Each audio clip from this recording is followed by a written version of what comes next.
বার ডেকেছেন, ডাকছেন কে? আমার আল্লাহ আমাকে ডাকছেন। সে আল্লাহকে আমি সারা দিয়ে নিজেকে একবারের জন্য নামাজের জন্য তৈরি করতে পারলাম না, নামাজে হাজির হতে পারলাম না। তার মানে কি আমরা ভয় করার মতো ভয় পেরেছি? আল্লাহ পাক এই জন্য বলছেন আমাকে ভয় করার মতো ভয় করো। দ্বিতীয় পয়েন্ট, একটা মানুষ রাতের অন্ধকারে অথবা মানুষের চোখের আড়ালে গুনাহ থেকে যদি নিজের জীবন পবিত্র রাখতে না পারে, তাহলে বুঝতে হবে মানুষ আল্লাহকে ভয় করে, পর্যাপ্ত পরিমাণে ভয় করতে পারে না। এমন কোন কাজ আমরা করি, সে বান্দার হক বলেন আর আল্লাহর হক বলেন, আমরা মানুষের সামনে করতে লজ্জাবোধ করি, মানুষের সামনে করতে আমাদের মান সম্মান নষ্ট হওয়ার ভয় করি, কিন্তু অনায়াসে মানুষের চোখের আড়ালে সেই কাজগুলো করি। কিছু গোপন গুনাহ আছে আমরা মানুষকে করি না। রাতের অন্ধকারে অথবা মানুষের চোখের আড়ালে কোনো গুনাহ করা যায়, কিন্তু আল্লাহকে ফাঁকি দেওয়া সম্ভব নয়। দেখবেন কর্মসমস্যা হয়তো আপনাদের এই গ্রামের 10টা মানুষ দুনিয়ার কোনো ভিন্ন রাজ্যে গেছেন, হয়তোবা বোম্বাই বা দিল্লি বা অন্য কোনো রাজ্যে কর্মসূত্রে গেছেন, সবাই গোসল করে গামছা মেলে দিয়েছে। এখন আর গায়ে গেল অসহ্য হলো, যদি শরীরের কোনো ময়লা জিনিস মোচা প্রয়োজন হয়, তাহলে যখন গামছা টাঙানো আছে সকলের বা লুঙ্গি, তাহলে আমার নিজের জিনিসটা আমার ব্যবহার করা দরকার। কথা ঠিক না বেঠিক? পাশাপাশি দেখা যায় দুটো গামছা মেলানো আছে, আমারটা আর একজনেরটা। এখন রুমের মধ্যে কেউ নেই, আমি একা আছি, আমার ছিল আমারটাই ব্যবহার করা। ঘাম মুছবো অথবা আমার গায়ে কোনো নোংরা লেগেছিল মোচার জন্য, তার সেই ব্যক্তি থাকলে তার সামনে তার জিনিসটা ব্যবহার করতাম না, কারণ সে খারাপ মনে করতো। অথচ তার চোখের আড়ালে তার জিনিসটা আমরা ব্যবহার করি। এরকম কিছু মানুষ আছে না? বান্দার হকের ক্ষেত্রে সামনে না করতে লজ্জা পায়, পিছনে সে অনায়াসে করে। ঠিক কিছু গুনাহ আমরা আল্লাহর হক নষ্ট করি, সামনে যে এরকম কাজ করি, প্রকাশ্যে কোনো খারাপ কাজ করি, সমাজের মানুষ আমাদের খারাপ বলবে, মানুষের কাছে মান সম্মান নষ্ট হবে। এইজন্য আমরা সমাজের মানুষের কাছে ভালো থাকার জন্য সেই কাজটা লুকিয়ে করি। কিন্তু বলুন তো আল্লাহকে লোকে সম্ভব হবে? এইজন্য আল্লাহ বলছেন আমাকে ভয় করার মতো ভয় করো। যার অন্তরে আল্লাহর ভয়ের পরিমাণ যত বেশি, তার জীবন গুনাহ থেকে তত পবিত্র বেশি। সম্মানিত ভাইরা, চলুন 3 নাম্বার পয়েন্ট। পৃথিবীতে আমরা জানি যারা আমরা শরিয়াত কুতুবুল আলম মুজাদ্দিদুল জামান হযরত দাদা হুজুর কিবলা রাহমাতুল্লাহ আলাইহির মহব্বতের মানুষ, সে আমার পীর মুর্শিদ দাদা হুজুর কিবলার মহব্বতের মানুষ। আমরা জানি দুনিয়া আমরা হারানি যারা আল্লাহর ওলি তাদের মহব্বত করি না।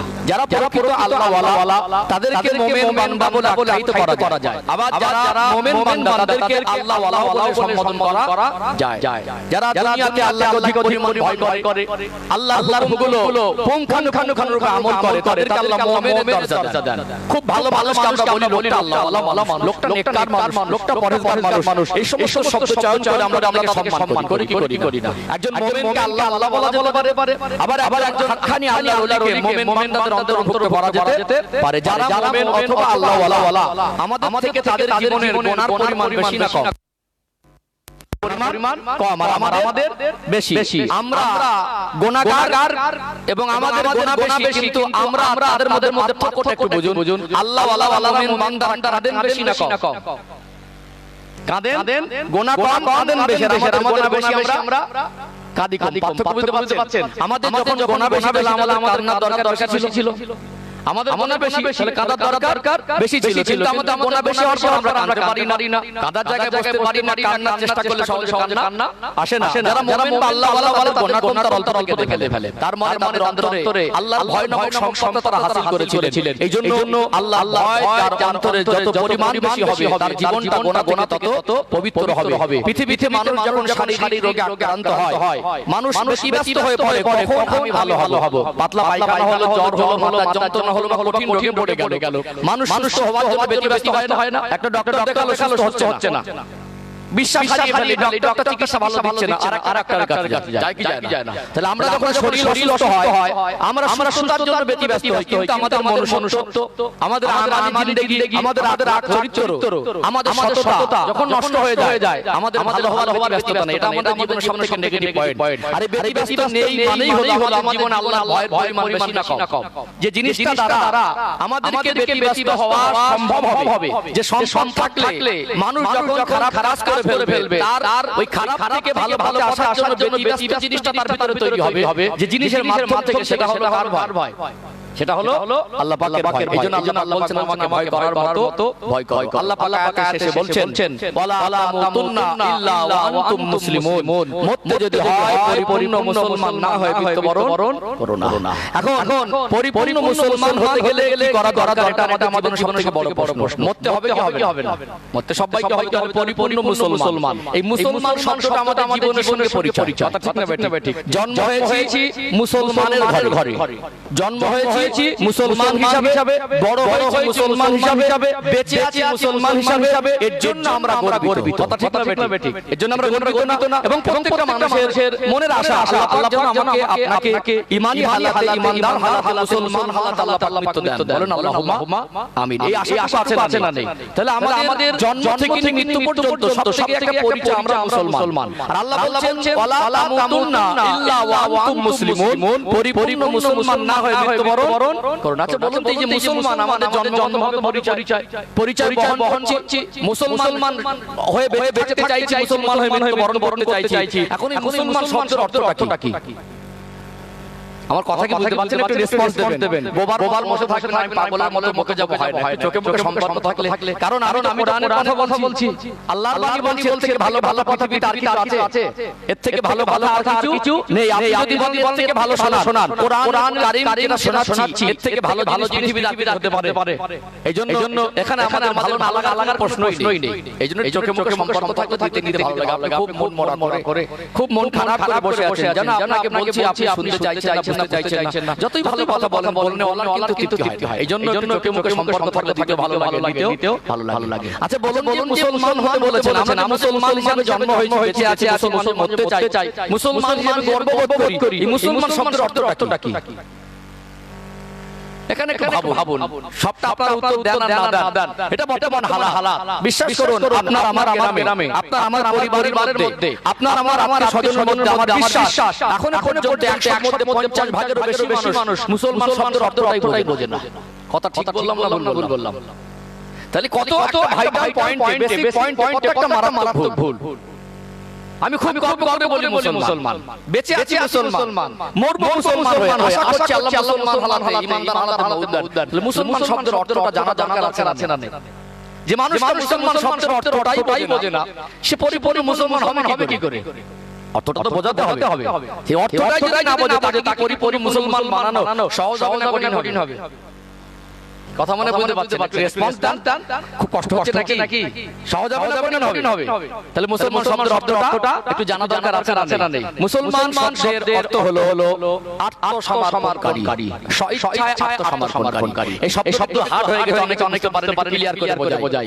আমরা ঈমান এনেছি, আমরা মুসলমান, আমরা কালেমা পড়েছি লা ইলাহা ইল্লাল্লাহু মুহাম্মাদুর রাসূলুল্লাহ সাল্লাল্লাহু আলাইহি ওয়াসাল্লাম। লা ইলাহা ইল্লাল্লাহ, ছাড়া কোনো উপাস্য নাই। যখন আল্লাহকে আল্লাহ বলে স্বীকার করে নিয়েছি, তার মানে আমি আল্লাহর কাছে সমর্পণ করে দিলাম। আমি আমার আল্লাহর আদেশের বাইরে ইচ্ছা মতো মর্জি আচরতে পারবো না, সমর্পণ করে দিলাম। নিজেকে বিক্রি হয়ে যাব। আমি আমার ব্যক্তিগত মনে যা মন চায় তাই বলবো, যা মন চায় তাই খাবো, যা মন চায় তাই করব, সেটা আর করতে পারবো না। যখন আল্লাহকে আল্লাহ বলে মেনেছি, আমি নিজেকে আল্লাহর কাছে সমর্পণ করে দিলাম। আল্লাহ আমি আপনাকে রব বলে মেনেছি, আজ থেকে আমার চলা বলা, আজ থেকে আমার জীবনটা অতিবাহিত হবে আপনার আদেশ মোতাবেক। এই সমর্পণ করে দেব। আর ব্যক্তিগত মত চলবো না বলে স্বীকারোক্তি করা, আল্লাহকে স্বীকার করা, এটা হলো সমর্পণ। মুহাম্মাদুর রাসূলুল্লাহ সাল্লাল্লাহু আলাইহি ওয়াসাল্লাম। চলাফেরা, আমার ব্যবসা বাণিজ্য, আমার টোটাল জীবনটা আমার রাসূলের আদর্শের মাধ্যম থেকে সুন্নাত তরিকা, সুন্নতি পদ্ধতিতে অতিবাহিত করতে হবে। এই আত্মসমর্পণ শুধু মুখেই বলবো রাসূলকে মানি, মুখেই বলবো আল্লাহকে মানি, আর মন যে চলবো, এর নাম তো ইসলামিক জীবন ব্যবস্থা নয়। অতএব নিজেকে আল্লাহ এবং রাসূলের কাছে যারা আত্মসমর্পণ করেছে তাদেরকেই মুসলমান বলা হয়। আপনি যদি আত্মসমর্পণ করতে না পারেন, তাহলে আপনি মুসলমানদের অন্তর্ভুক্ত হতে পারবেন না। স্বেচ্ছায় কেউ জোর করে কাউকে আত্মসমর্পণ করায়নি, স্বেচ্ছায় যে আল্লাহ এবং রাসূলের কাছে নিজে আত্মসমর্পণ করে দেয় তাকে কি বলে? মুসলমান। মুসলমান শব্দের অর্থ আত্মসমর্পণকারী। কার কাছে? আল্লাহ এবং রাসূলের কাছে। আল্লাহ বলছেন পরিপূর্ণ মুসলমান না হয়ে মৃত্যুবরণ করো না। এই পরিপূর্ণ মুসলমান হতে গেলে ইসলাম শব্দের একটু ব্যাখ্যা জানতে হবে। ইসলাম শব্দের ব্যাখ্যা যদি না জানি, পরিপূর্ণ মুসলমান হওয়া সম্ভব হবে না। ইসলামটা কি? এটা আমরা অনেকে জানি না। ইসলাম হলো মানব জাতির জীবন বিধান। আল্লাহ পাক যা সৃষ্টি করেছেন সৃষ্টি জগতের মধ্যে অনেকে শুনেছেন 18,000 হাজার মাখলুক অর্থ হলো আল্লাহ সৃষ্টি। আল্লাহ সৃষ্টি যদি 18,000 বেশি হয়, আল্লাহ সৃষ্টি জগতের মধ্যে মানুষকে শ্রেষ্ঠত্ব দিয়েছেন। কোরআন শরীফ আল্লাহ পাক বলছেন ওয়ালাকাদ কাররামনা বানি আদম, আমি আল্লাহ পাক আদম সন্তানকে শ্রেষ্ঠত্ব দিয়েছি, সম্মানের জীবন দিয়েছি। বলুন সুবহানাল্লাহ। ফারিস্তাদের থেকেও মানুষ জাতির সম্মান বেশি না কম? মানুষ জাতির সম্মান বেশি। আমরা মানুষ আল্লাহ সৃষ্টি জগতের মধ্যে শ্রেষ্ঠ। আল্লাহ আমাদেরকে দুনিয়ায় পাঠালেন, আমাদের চলার ক্ষমতা দিলেন, বলার ক্ষমতা দিলেন, দেখার ক্ষমতা দিলেন, কিছু সিদ্ধান্ত নেওয়ার ক্ষমতা দিলেন। তাহলে আমরা কি মর্জি চলবো, ইচ্ছা মতো চলবো না? যেমন আল্লাহ সৃষ্টি শ্রেষ্ঠ করেছেন, আল্লাহ পাক তেমনি মানুষ জাতি কিভাবে জীবন যাপন করবে, কোন পদ্ধতিতে, কোন নিয়মে, সেই নিয়ম পদ্ধতি যুগ ধরে নবীদের দ্বারা মানুষের কাছে প্রতিষ্ঠিত করেছেন। বলুন সুবহানাল্লাহ। অতএব আল্লাহ যে নিয়ম কানুন মানুষের জীবন যাপনের জন্য তৈরি করেছেন, আল্লাহ যে আদেশ মানুষের জীবন যাপনের নিয়ম পদ্ধতি দিয়েছেন, ওই নিয়ম পদ্ধতির নাম হলো ইসলাম। আর ইসলামকে মানুষ আজকে মানছে। ইসলাম ধর্ম অবলম্বন হয়েছে যুগ ধরে। আল্লাহর প্রেরিত পয়গম্বর নবীরা আল্লাহ হুকুমগুলো মানুষের কাছে পৌঁছে দিয়েছেন, সমাজে প্রতিষ্ঠিত করাই ছিল নবীদের মূল কাজ। কথা ঠিক না ঠিক? তাহলে আল্লাহর আদেশগুলো প্রাথমিক পর্যায়ে অন্তরে বিশ্বাস করা। আর ঈমানদার এই জন্য ঈমান শব্দের অর্থ হলো বিশ্বাস। তারপরে ধাপ হলো স্বীকারোক্তি করা। নামাজ ফরজ, বিশ্বাস করেছি, স্বীকারও করেছি। ধনীদের জন্য যাকাত, কুরবানি, হজ এটা আদেশ, আমরা বিশ্বাস করেছি, স্বীকারও করেছি। সুদ, ঘুষ, জেনা, ব্যভিচার হারাম, আমরা স্বীকার করেছি, বিশ্বাসও করেছি। কোনটা করণীয়, কোনটা বর্জনীয়, কোনটা নেকি, কোনটা গুনাহ, এটা আমরা বিশ্বাস করেছি, স্বীকারও করেছি। এই পর্যন্ত আমরা মুসলমান। পরিপূর্ণ মুসলমান হতে গেলে এগুলো আমাদের জিন্দেগিতে বাস্তবায়ন করতে হবে। কি করতে হবে? নামাজ ফরজ, বিশ্বাস করি, স্বীকার করি, কিন্তু নামাজ পড়ছি না।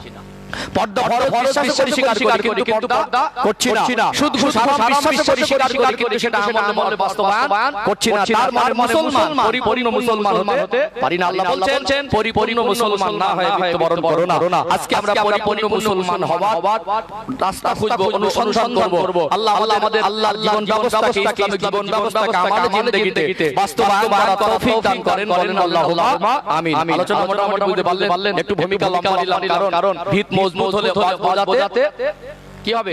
আজ বোঝাতে সুবিধা হবে। চলুন পরিবর্তন জীবনের দরকার আছে না নেই? একটু পরিবর্তন দরকার আছে না নেই? এটা আলোচনা করে পরিবর্তন রাস্তা খুঁজবো ইনশাআল্লাহ। সোনার মানিকেরা, জওয়ান তরুণেরা, ও সোনার মায়েরা, যুবকেরা, আব্বারা, মায়েরা, এই দুনিয়া জীবনটা হলো অস্থায়ী জীবন। আল্লাহ পাক যখন তিনি ডাক দেবেন, রাজা, বাদশা, নেতা, মন্ত্রী, হুজুর, হাজী, মাস্তান, লিডার যেই হন না কেন, আল্লাহ ডাক ফিরিয়ে দেওয়ার ক্ষমতা তার নাই।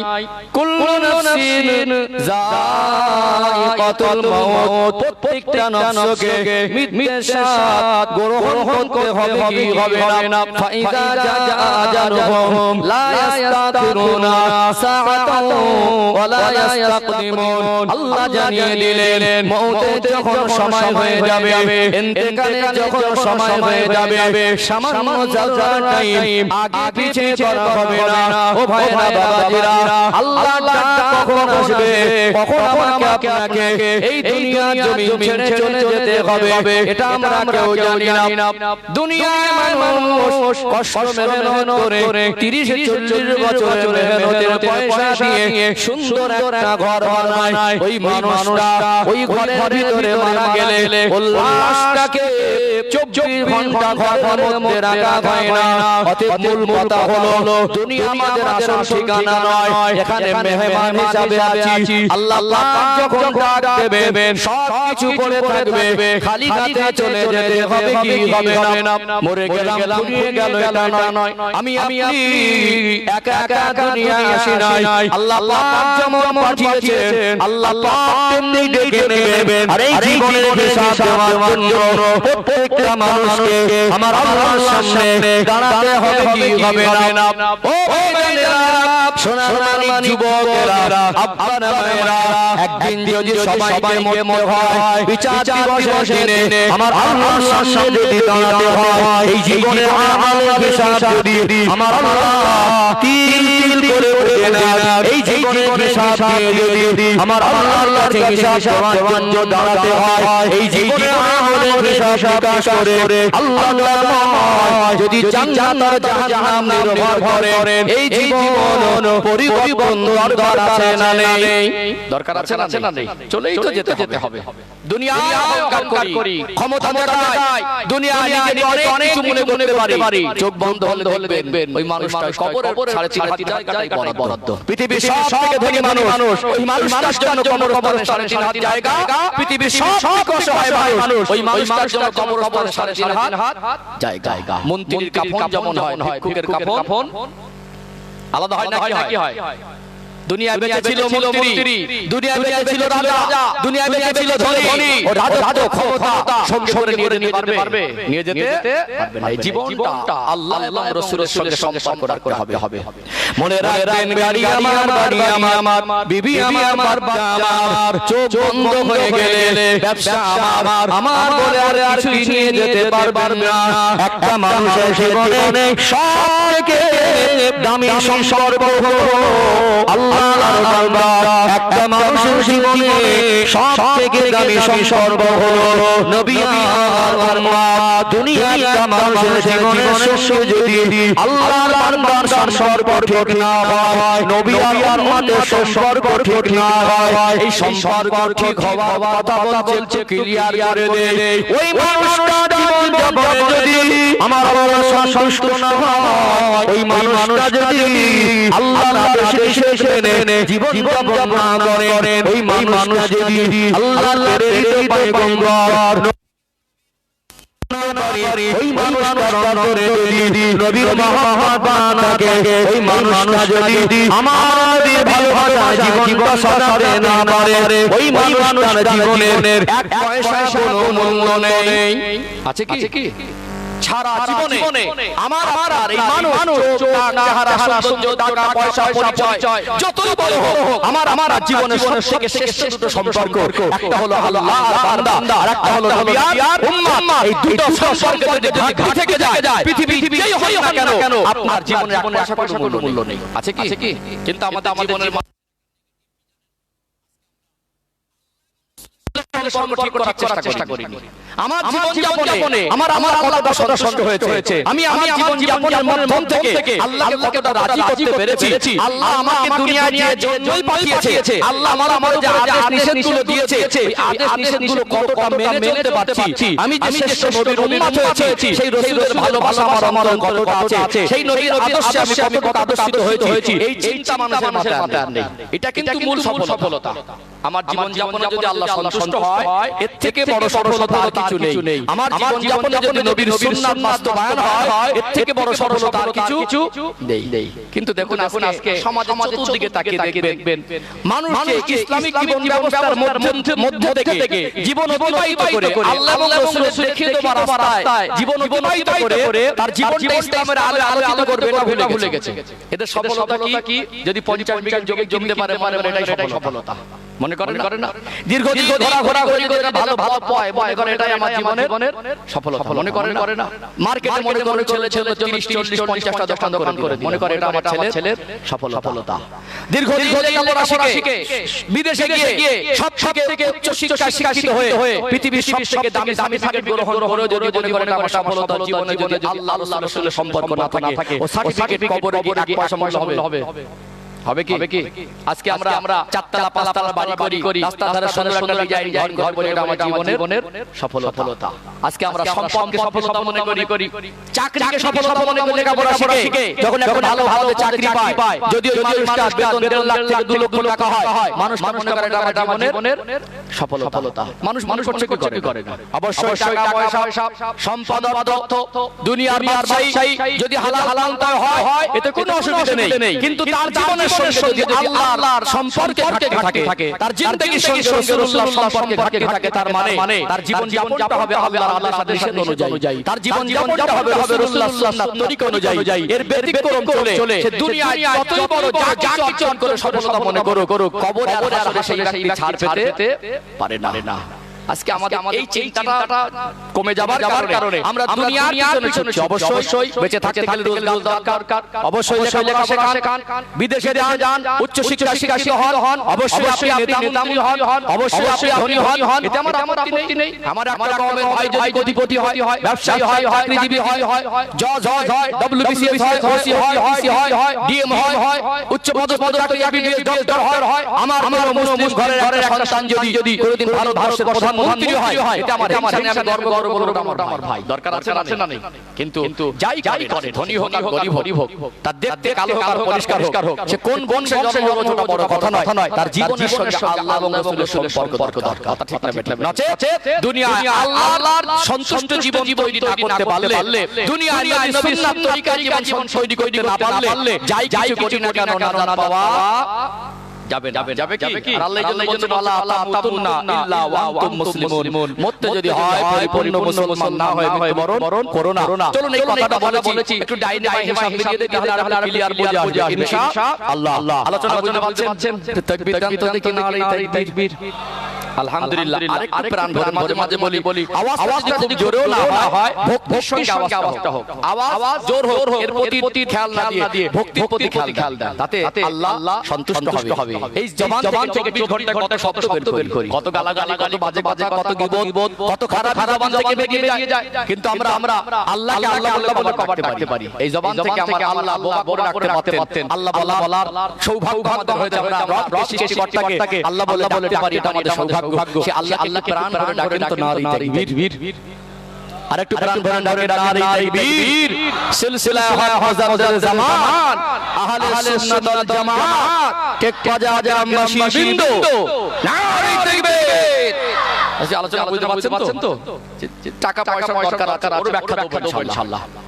শিক্ষারও দরকার আছে, কিন্তু যতই যা হয় না কেন জীবনে যে আল্লাহ এবং রাসূলের সঙ্গে সম্পর্ক দরকার, সেটা একটু ক্লিয়ার করে বোঝা দরকার আছে না?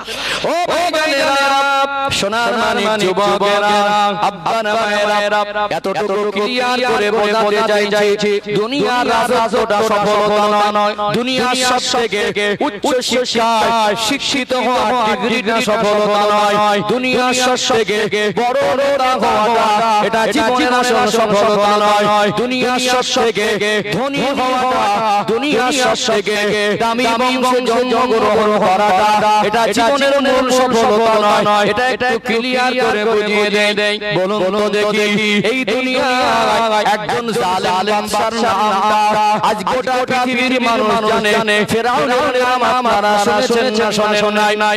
দুনিয়ার জমিনে আল্লাহ দয়াময় তাকে সম্পদের মালিকানা দিলেন, তাকে রাজত্ব দিলেন। আমার আল্লাহ তাকে তদানীন্তন সময়ে মিশরের বাদশাকে ফেরাউন বলা হতো, মিশরের যারা রাজা তাদেরকে ফেরাউন বলা হতো। মুসা আলাইহিস সালামের সময় ওই ফেরাউন তদানীন্তন সময়ে মিশরের রাজা। আমার আল্লাহ তাকে ক্ষমতার মাল সম্পদ দিয়েছিল না, দেয় নাই।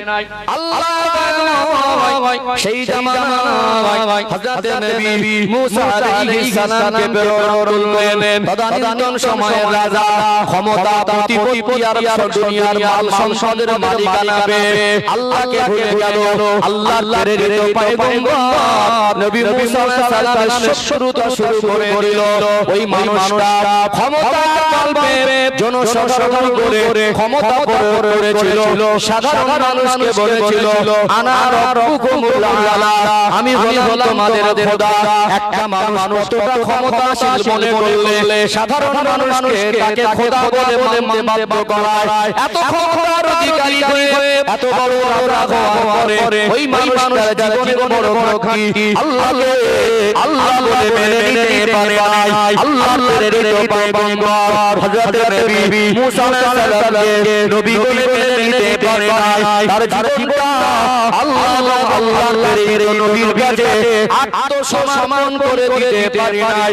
ওর রাজত্ব আর দুনিয়ার ক্ষমতার মালিকানা, ও দুনিয়ায় নিজেকে শক্তিশালী মনে করে সে নিজেকে খোদা বলে প্রচার করা ব্যক্তিটা কি আল্লাহ জান্নাতে যেতে পারবে কি? নিজেকে কত ক্ষমতাশালী মনে করে সে নিজে বলছে আমাকে খোদা বলে মানো। তার দেশের প্রজাকে বলছে, তাহলে অত ক্ষমতার মালিকানা হওয়ার পরে, রাজত্ব আর বাদশাহী পাওয়ার পরে তার জীবনে ঘাট ছিল আল্লাহর কথা মতো জীবন অতিবাহিত করিনি। আল্লাহর প্রেরিত পয়গম্বর, আল্লাহ তাকে নবী করে পাঠিয়েছেন, সেই নবীর কাছে আছে ক্ষমা করে দিতে পারি। তাহলে জীবনে কি ঘাটতি ছিল? আল্লাহ আর বান্দার সম্পর্ক তার জীবনে ছিল না। নবী আর উম্মাত এই সম্পর্কটুকু তার জীবনে ছিল না। কিন্তু ক্ষমতা, তার রাজত্ব, তার মাল সম্পদের মালিকানা, এই ক্ষমতা রাজত্বের মালিকানা কবরে ছাড় দিতে পারবে। বোঝাতে চাইছে আমরা যারা অনেকের জন্য পদ, ক্ষমতা, রাজত্ব, অর্থ, চাকরি এটুকুলোকে আমরা সদা মনে করছি, কিন্তু আমার জীবনযাপনে কতটুকু ইসলামকে মেনে চলতে পারছি, আমার 24টা ঘন্টা আল্লাহর আদেশ কতটুকু মেনে চলতে পারছি, মাথার চুল থেকে তলা পর্যন্ত দেখলে আমি নবীর সুন্নাত কতটুকু আমার জিন্দেগিতে বাস্তবায়ন করতে পারছি, এই চিন্তা চেতনা আমাদের মধ্যে নেই। দুনিয়ার মাল সফলতা মনে করি। কথা ঠিক না বেঠিক? ও বোনেরা, সোনার মানিক যুবকেরা, আব্বার মায়েরা, বোঝাতে চাইছি আত্মসমর্পণকারীকে মুসলমান বলা হয়। আল্লাহ এবং আল্লাহর পয়গম্বরের কাছে যারা আত্মসমর্পণ করতে পারে তাদেরকে মুসলমান বলা হয়। আমরা আল্লাহকে আল্লাহ বলে মেনে নিয়েছি, আমরা শ্রেষ্ঠ নবীর উম্মত, সৌভাগ্য অর্জন করেছি। অতএব সেই নবীর আদর্শে আদর্শিত হতে হবে, সে আল্লাহর আদেশ গুলো মেনে জীবন অতিবাহিত করতে হবে। এর বাইরে গিয়ে যত সম্পদ রাজত্ব, যত বড় মস্তানা ক্ষমতাশালী মনে করি আমরা সফলতা অর্জন করতে পারবো না। প্রকৃত সফল ওই ব্যক্তি যার জীবনের মন দিয়ে আমার আল্লাহকে সন্তুষ্ট করতে পেরেছে। প্রকৃত সফল ওই ব্যক্তি যারা আমাদের জিন্দেগিতে আমার রাসূলুল্লাহর সুন্নাত বাস্তবায়ন করতে পেরেছে। জাহান্নাম থেকে বাঁচার উপযোগ্য জীবন তৈরি করনেওয়ালাকে সফল ব্যক্তিদের অন্তর্ভুক্ত করা যায়। কারণ আপনারা শুনেছেন, নমরুদের নাম আপনারা শুনেছেন, বাদশা শাসাতের নাম আপনারা শুনেছেন। আল্লাহর ক্ষমতা কম দেয় নাই, ক্ষমতাশালী বাদশা রাজা দুনিয়ার মাল সম্পদের কম ছিল না, কিন্তু তাদের জীবনে বড় ভক্তি ছিল। আল্লাহর কাছে আত্মসমর্পণ করিনি, নবীর কাছে আত্মসমর্পণ করিনি। তাদের জীবনের সম্পর্ক আল্লাহর বান্দা এই সম্পর্কটা ছিল না, নবী আর উম্মত এই সম্পর্কটা ছিল না। ওদের ক্ষমতা, ওদের রাজত্ব, ওদের বাদশাহী ওদেরকে রাজা দিতে পারবে না। অপরদিকে দেখবেন, আমি বোঝাতে চাইছিলাম আসল সফলতার জীবন হলো ইসলামের আলো জীবনটাকে আলোকিত করা। আসল সফলতার জীবন হলো রাসূলুল্লাহর সুন্নাত আমাদের জিন্দেগিতে বাস্তবায়ন করা। দেখতে যেমনই হোক না কেন একটু মনে করিয়ে দেই আল্লাহ নবীর সাহাবী হযরত বেলাল রাদিয়াল্লাহু আনহু তার জীবন যদি পর্যালোচনা করেন প্রকৃত সফলতা কি সহজে আপনার বুঝে আসবে। আজকে পশু হাটে যান, গরু ছাগল বলা বিক্রি হয়। জাহিলিয়াতের যুগের ইতিহাস, তদানীন্তন সময়ে মানুষেরা মানুষকে বিক্রি করত পয়সার বিনিময়ে। ধনী মানুষগুলো বাজার থেকে মানুষকে দাসী হিসাবে কিনে আনতো। পয়সার বিনিময়ে কিনে আনা দাসীগুলো তার মনিবের কথা মানতে বাধ্য হতো। আল্লাহ নবীর সাহাবী হযরত বেলাল রাদিয়াল্লাহু আনহু দুনিয়ার কোনো নামকরা দামি বংশে জন্মগ্রহণ করার সৌভাগ্য তার হয় নাই। আমি নিজে 10টা জমি কিনে মনে করি এটা আমার জমি, কিন্তু বেলাল রাদিয়াল্লাহু আনহুর জীবন দেখবেন তার নামে 100 জমি বলে কিছু ছিল না। ব্যক্তিগতভাবে তিনি একার মালিক নন, তিনি একজন মানুষের কিনে আনা গোলাম। আল্লাহর নবী হুজুর আমার 40 বছর বয়সে নবুয়ত পেলেন। আমার রাসূলুল্লাহ দিন প্রচার করে লাগলেন। বলেন বাণীটা পৌঁছে গেল হযরত বেলাল রাদিয়াল্লাহু আনহু কাছে। আমার নবীকে নবী বলে নিলেন, আল্লাহকে আল্লাহ বলে নিলেন। আমার রাসূলুল্লাহর কাছে ঈমানের কলেমা পড়ে মুসলমান হয়ে গেলেন। আরো জোরে বলুন, চেহারাটা আমার মতো নয়, কত কালো হাসি দেশের মানুষ দেখেছেন যারা হজ পাকে গেছেন। এখন যদিও মানুষ মোবাইল সোশ্যাল মিডিয়ার মাধ্যমে ভিন্ন দেশের মানুষের চেহারা দেখে, কালো হাসি বেলাল 100 জমির মালিক নয়, 1 টাকার ব্যক্তিগতভাবে মালিক নয়, তিনি কোনো দামি বংশে জন্মগ্রহণ করেন নাই।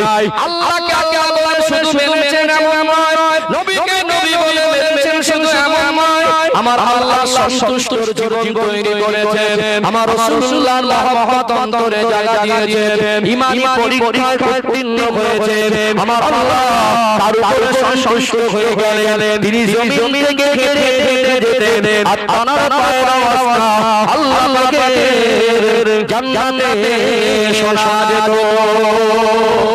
আরো জোরে বলুন, ও সোনার মানিক যুবকেরা, আব্বার মায়েরা, সে বেলাল রাদিয়াল্লাহু আনহু তিনি আযান দিতেন, শুদ্ধ করে আযান দিতে পারতেন না, কারণ হলো ঈমান আনার কারণে, কলেমা কারণে তার মনে বোমা লোহা টুকরো করে গালের মধ্যে ঢুকিয়ে দিয়েছিল। সারা জীবনের মতো তোতলা হয়ে গেলেন, আল্লাহ ভালো করে উচ্চারণ করতে পারতেন না, আশহাদু শব্দটাও ভালো করে উচ্চারিত হতো না। এই বেলাল রাদিয়াল্লাহু আনহু আল্লাহকে মানার মতো মেনেছিলেন, আমার রাসূলকে মানার মতো মেনেছিলেন, আমার আল্লাহ খুশি হয়েছিলেন। তিনি আযান দিতেন মদিনার মসজিদে নববী শরীফে, আওয়াজটা পৌঁছে যেত আল্লাহ পাকের আরশে আজিমে।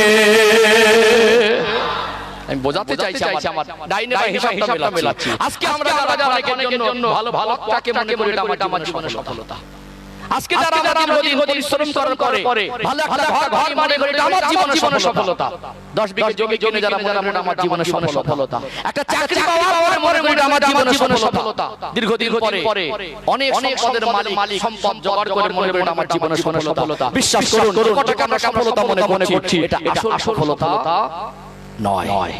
জীবন তৈরি হবে আল্লাহ এবং রাসূলের মাধ্যমে। দুনিয়া আল্লাহ ধনী করেছেন, আল্লাহ জানায়, আল্লাহ রহমতের ভান্ডারে, আল্লাহ সরকারে মালের কমি নেই। আল্লাহ পাক যদি মনে করতেন প্রত্যেকটা মানুষকে কোটি টাকার মালিক দিতে পারতেন না, সবাই যদি কোটিপতি হতে সিস্টেম এত সুন্দর চলতো না। দুনিয়ায় কত কাফের, কত মুশরিক, কত বেঈমান, তারা আল্লাহকে বলে মনেই না, আমার আল্লাহ তাআলাকে কোটি টাকার মালিক করে দিলেন। আপনি আল্লাহকে মানছেন, আপনি সৎপথে আছেন, আপনি হকের উপরে আছেন, ন্যায়ের উপরে আছেন, তারপরে মাঝে মনে হয় বিপদটা আমার পিছনেই লেগে আছে। এরকম মনে হয় না? ভালো মানুষ বলে বিপদ বেশি। আল্লাহ পাক পরীক্ষার জন্য পাঠিয়েছেন। দুনিয়া পরীক্ষা কেন্দ্র, মেহমান খানা, দো দিন কা মেহমান খানা, রব জলায়েগা, আল্লাহ জব পুকারেগা, সব छोड़ के जाना। আজ আছি তো কাল নেই, আল্লাহ ডাকলে চলে যেতে। এখানে পরীক্ষার জায়গা। আল্লাহ পাক যাদের গরিব করেছেন, যাদের অভাব তাদের কাছে পরীক্ষা। বান্দা, আমি আল্লাহ মনে করতাম তোমার বাড়ির পাশের মানুষটা ধনী, আমি তোমাকে ওইরকম ধনী করে দিতে পারতাম। দুনিয়াটা তোমার অস্থায়ী জীবন, দুনিয়া তোমার আসল জীবন নয়, ওটা তুমি মেহমান হিসেবে গেছো। আমি আল্লাহ পাঠিয়েছি, আমার উপরে কত তুমি সন্তুষ্ট থাকো, অভাব অনটন দুঃখ কষ্টের ভিতর থেকে আমি আল্লাহকে কতটুকু সন্তুষ্ট করে আসতে পারো, এটাই দেখার।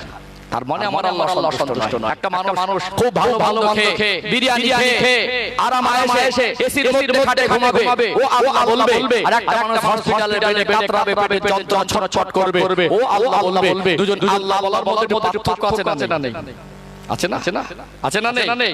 আল্লাহ পাক কাউকে গরিব করে রেখেছেন মনে, আল্লাহ তাকে কষ্ট দিচ্ছেন এমনি না, আল্লাহ ভালোবাসে কষ্ট দিচ্ছেন। কারণ কিছু মানুষের ডাকটা আল্লাহর কাছে বেশি ভালো লাগে। যখন বিপদে পড়ে আল্লাহকে বেশি ডাকে, যখন বিপদে পড়ে আল্লাহকে স্মরণ করে। আল্লাহ বলে ডাকটা আমার শুনতে ভালো লাগে বলে আমি আল্লাহ বিপদ দেই। একটা পায়ে যদি কাঁটাও ফোটে, আল্লাহ নবী সাল্লাল্লাহু আলাইহি ওয়াসাল্লাম বলছেন মুমিন বান্দার পায়ে যদি একটা কাঁটা ফোটে, ওই সামান্য ব্যথা অনুভব করে, এই ব্যথা অনুভব করার মাধ্যম দিও আমার আল্লাহ জীবন মাফ করে। বলবেন না?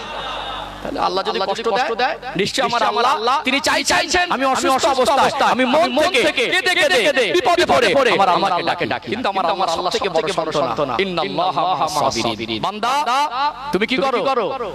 সবর করো। আল্লাহ পাক বলছেন নিশ্চয় আমি আল্লাহ সবরকারীদের সঙ্গে থাকি। আল্লাহ বলেননি হজকারীদের সঙ্গে থাকি। আল্লাহ বলেননি নামাজি বান্দাদের সঙ্গে আছি। আল্লাহ বলেননি যাকাত দেওয়ালার সঙ্গে আছি। আল্লাহ বলেছেন সবর করো। সবর এমন ইবাদত, সবর এমন দামি জিনিস। আল্লাহ স্বয়ং নিজেই বলেছেন তুমি সবর করো, আমি আল্লাহ তোমার সঙ্গী হয়ে থাকি। জোরে বলবো না? আমার বাড়ির পাশের মানুষ যদি বিরিয়ানি খায়, আমি হালাল যদি ডাল ভাত খেয়ে বলবো আলহামদুলিল্লাহ। এরকম মানুষ আছে না? নেই? আছে না? মন খারাপ কিছু নেই। কিছু মানুষের অভাবটা আল্লাহর কাছে পরীক্ষা। কিসের? আল্লাহর কাছে পরীক্ষা। এটা সবথেকে বড় সান্ত্বনা। সবর করবে। অভাব মানেই তো কষ্ট, অভাব মানেই তো দুঃখ, অভাব মানেই তো কষ্টের মধ্যে যেতে হয়। ওই কষ্টের মধ্যে সবর করার সঙ্গে কে থাকবে? আল্লাহ থাকবে। আর সবথেকে আরেকটা বড় সান্ত্বনা কি জানেন? আমার রাসূল তিনি যদি মনে করতেন পৃথিবীর সবথেকে বড় বাদশা হিসেবে পৃথিবীতে জীবন যাপন করতে পারতেন না। আমার নবী যদি মনে করতেন পৃথিবীর সবথেকে বিলাসী জীবন অতিবাহিত করবেন, আমার রাসূল পারতেন না। তিনি নিজেও গরিব জীবনটা বেছে দিয়েছেন, অভাবের জীবনটা বেছে দিয়েছেন। আমার উম্মাহ যারা গরিব হবে, আমার উম্মাহ যারা অসহায়তার ভিতর থেকে, বিপদ মুসিবতের ভিতর থেকে আমার আল্লাহকে না ভুলে আল্লাহর রাস্তায় তারা দৃঢ়ভাবে প্রতিজ্ঞাবদ্ধ হয়ে থাকবে, তাদের জন্য আমি রাসূলুল্লাহর পক্ষ থেকে বড় সান্ত্বনা। আমি নবী যদি চাইতাম ভোগ বিলাসী জীবন অতিবাহিত করতে পারতাম। আমি রাসূল অভাবের জীবনটা বেছে নিয়েছি, তারা যেন দুঃখ না করে। আমার রাসূল গরিব ছিলেন। কথা ঠিক না বেঠিক? তাহলে এখানে আমাদের পরীক্ষা অনেকে ফেল করে। কি করে? একটু অভাব পড়ে যায়, বন্ধনের ব্যাংক খুঁজে নেয়। আগে তো বন্ধনের ব্যাংক ছিল না। আজ থেকে 40 বছর আগে, আজ থেকে 30 বছর আগের দিনের চিত্র মনে করেন, তখন অভাব ছিল না, কম ছিল? অভাব বেশি ছিল। এক বেলা খেয়েছে, সত্যিকারে কাল কি খাবে এইটুকু বাড়িতে চাল ছিল না। এরকম গেছে না যায়নি? সকালবেলা বাড়িতে বলছে রান্না করব কি, বাড়িতে কিছু নেই, বলে দিল ঠিক আছে দেখি পর্যন্ত কি হয়। দুপুর পর্যন্ত ঘোরাঘুরি করে হালাল কিছু হলো না। হারামের রাস্তা কাছে নেই। তারা ওই সুদের রাস্তাটা খুঁজে নেয়নি, তারা চুরির রাস্তাটা খুঁজে নেয়নি। বাড়িতে বসে বাড়ি থেকে অল্প চাল ধার করে রান্না করে ভাত খেয়ে জীবন যাপন করেছে না করে। আল্লাহ তার থেকে বেশি দিয়েছেন, কিন্তু আমরা হারাম রাস্তাটা বেছে নিয়েছি। দুই জগতে আল্লাহ কষ্ট দেবেন না। अगर राय आया तो थोड़ी देर इंतजार कर लो, सुबह जरूर आएगा, इसमें कोई शक नहीं। এখন রাত এসেছে, একটু অপেক্ষা করো, আপনার জন্য সকাল অবশ্যই আসবে। এতে সন্দেহের অবকাশ নেই। কষ্ট এসেছে, এই কষ্টটাকে আল্লাহর দিকে তাকিয়ে রাসূলুল্লাহর রহমতে ইসলামের উপর প্রিয়ভাবে থেকে হারাম থেকে বেঁচে জীবনটাকে ওই জায়গায় প্রতিষ্ঠিত করে রাখো। আমার আল্লাহ এই জগতে কষ্ট সুখে হাসি না ফোটায়, আমার আল্লাহ কবরে দুঃখ দেবে না, হাসরে দুঃখ দেবে না। গরিব জীবনটা আমার রাসূল বেঁচে নিয়েছে। আমার রাসূলুল্লাহ বলেছেন আমি হাসরের ময়দানে গরিবের সঙ্গী হয়ে থাকবো। আমার রাসূল বলেছেন ধনী থেকে গরিবরা 500 বছর আগে আল্লাহ জান্নাতে চলে যাবে। বলবেন না? তাহলে গরিবটা একটা পরীক্ষা না, গরিবটা একটা পরীক্ষা জীবন। এখানে আমরা গরিব জীবন থেকে অনেকে নিজের অস্তিত্বটাকে ঠিক ধরে রাখতে পারি না, মনুষ্যত্বটাকে ধরে রাখতে পারি না। আল্লাহ ভোলা হয়ে গেছি, রাসূল ভোলা হয়ে গেছি। আমি বলবো আপনি কেন অভাবের জীবনে পড়ে আপনি হারাম বেছে নিয়েছেন? কেন আপনার বৃদ্ধ বাবার মুখে হারাম তুলে দিচ্ছেন? কেন আপনার নিষ্পাপ বাচ্চার মুখে হারাম তুলে দিচ্ছেন? নামাজ পড়েন, সিজদায় রত হয়ে যান। আল্লাহ যদি মনে করেন আমাকে গরিব করে রাখবেন, আমি তো হালাল রুজির জন্য বেরিয়ে যাচ্ছি। আমার ঘরে বৃদ্ধ বাবা আছে, তারা নামাজ পড়ে। আমার ঘরে নিষ্পাপ বাচ্চা আছে, যার কোনো গুনাহ নেই। আমি হয়তো তার মুখে হারাম তুলে দেব। আল্লাহ ওটা নিষেধ করেছেন, আপনার হুকুমের সীমা লঙ্ঘন করতে পারি না। বিশ্বাস করুন, আল্লাহকে যদি আল্লাহ বলে ডাকতে পারি, আমার আল্লাহ রিজিকের মালিক, আমার আল্লাহ না খাইয়ে মারবে না। পাশের বাড়ির মানুষ হয়তো বিরিয়ানি খাবে, আল্লাহ আমাকে ডাল খাইয়েও সবর করুন। গরিব জীবনটা একটা পরীক্ষা। চলুন ধনী জীবন, কারণ এখানে আমি এই দুনিয়ার মাল সম্পদ, দুনিয়ার ক্ষমতা, দুনিয়ার রাজত্ব, দুনিয়ার চাকরি, দুনিয়ার শিক্ষার ডিগ্রি, এটা আসল সফলতা নয়। এটা বোঝাতে অনেক ধনী মানুষ নেগেটিভ চিন্তা নেবে, বলবে তাহলে হুজুর তাহলে ধনীদের বলছে, ধনীদের বিরুদ্ধে ইসলামও নয়, ধনীদের বিরুদ্ধে আমিও নয়। এটা একটু ক্লিয়ার করে বুঝিয়ে দেওয়া দরকার আছে। মূল কথা ধনী গরিব আলাদা দিক, এটা পরীক্ষা। কিন্তু আমার জীবনে নবীর সুন্নাত থাকবে, আমার আমাদের জিন্দেগিতে আল্লাহ আদেশ নিষেধগুলো বাস্তবায়ন করতে হবে। আল্লাহ পছন্দের মতো জীবন তৈরি করতে হবে। জাহান্নাম থেকে বাঁচার উপযুক্ত জীবন তৈরি করতে পারি, এটাই হলো প্রকৃত সফলতা। কথা ঠিক না বেঠিক? আল্লাহ বলছেন ওয়ালা তামুতুন্না ইল্লা ওয়া আনতুম মুসলিমুন। মধ্যে যদি হয় পরিপূর্ণ মুসলমান না হয়ে মৃত্যুবরণ করো না। আলোচনা বুঝতে পারছেন? ও ভাইরা, সোনার মানিক যুবকেরা, আব্বার মায়েরা, আমার মন কমের মানুষ, আমার মন ঘর মানুষ, যদি আমার মুসলমান ভাই উচ্চ পদস্থ চাকরিজীবী হয়, যদি পৃথিবীর সেরা ধনী হয়, এটা আমার দুঃখের নয়, আনন্দের। কেননা আমার কওমের ভিতরে মাল সম্পদ চাকরিজীবীর প্রয়োজন আছে না নেই? আল্লাহ নবী তিনি মাল সম্পদের বিরোধী ছিলেন না, যদিও তিনি গরিবী জীবনটা বেছে নিয়েছিলেন। নবী আমার তিনি মাল সম্পদের বিরোধী ছিলেন না। আল্লাহ নবী দুজন জামাইকে যদি লোক দেখতে পাবেন, একজন হলেন শেরে খোদা হযরত আলী রাদিয়াল্লাহু আনহু, তিনি বিবাহের খেদমত দেবেন। আল্লাহ নবী তাকে জামাই হিসাবে পছন্দ করলেন। হযরত ফাতেমাকে বিবাহ দেওয়ার সময় আল্লাহ নবী মনে মনে ভাবতে লাগলেন, আমার ফাতেমা বিবাহের পর্যাপ্ত বয়স হলো, কাকে তুলে দেব? জান্নাতি মদিনার সরদারের স্বামীকে হবে। নবী আমার যদি মনে করতেন মদিনার সবথেকে ধনী মানুষের বাড়ি তুলে দিতে পারতেন কি পারতেন না? ধনী ধনী সাহাবীরা বলেন, ইয়া রাসূলুল্লাহ, ইয়া হাবিবাল্লাহ, আমার মালের অভাব নেই, আমার বড় বড় খেজুরের বাগান আছে, বাড়ি কাজ করার জন্য দাস দাসী আছে, খাতুনের জন্য হযরত ফাতেমাকে রান্না করে খেতে হবে না, সংসারের কাজ করতে হবে না, আমার বাড়িতে সুন্দর ছেলে আছে। আল্লাহ নবী যদি মনে করেন সবথেকে ধনী ব্যক্তিকে আল্লাহ নবী জামাই করতে পারবেন, কিন্তু নবী আমার তিনি হযরত আলী রাদিয়াল্লাহু আনহুর হাতে হযরত ফাতেমাকে তুলে দিয়েছিলেন।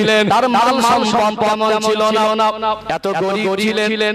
হযরত আলী হুজুর দাঁড়িয়ে নবী আমার বললেন, আলী আমি ফাতেমাকে কার হাতে তুলে দেব? আমি গোটা মদিনা জমিন খুঁজে দেখলাম, আমার ফাতেমার জন্য যোগ্য স্বামী হিসাবে আলীকে ছাড়া আর কাউকে দেখি না।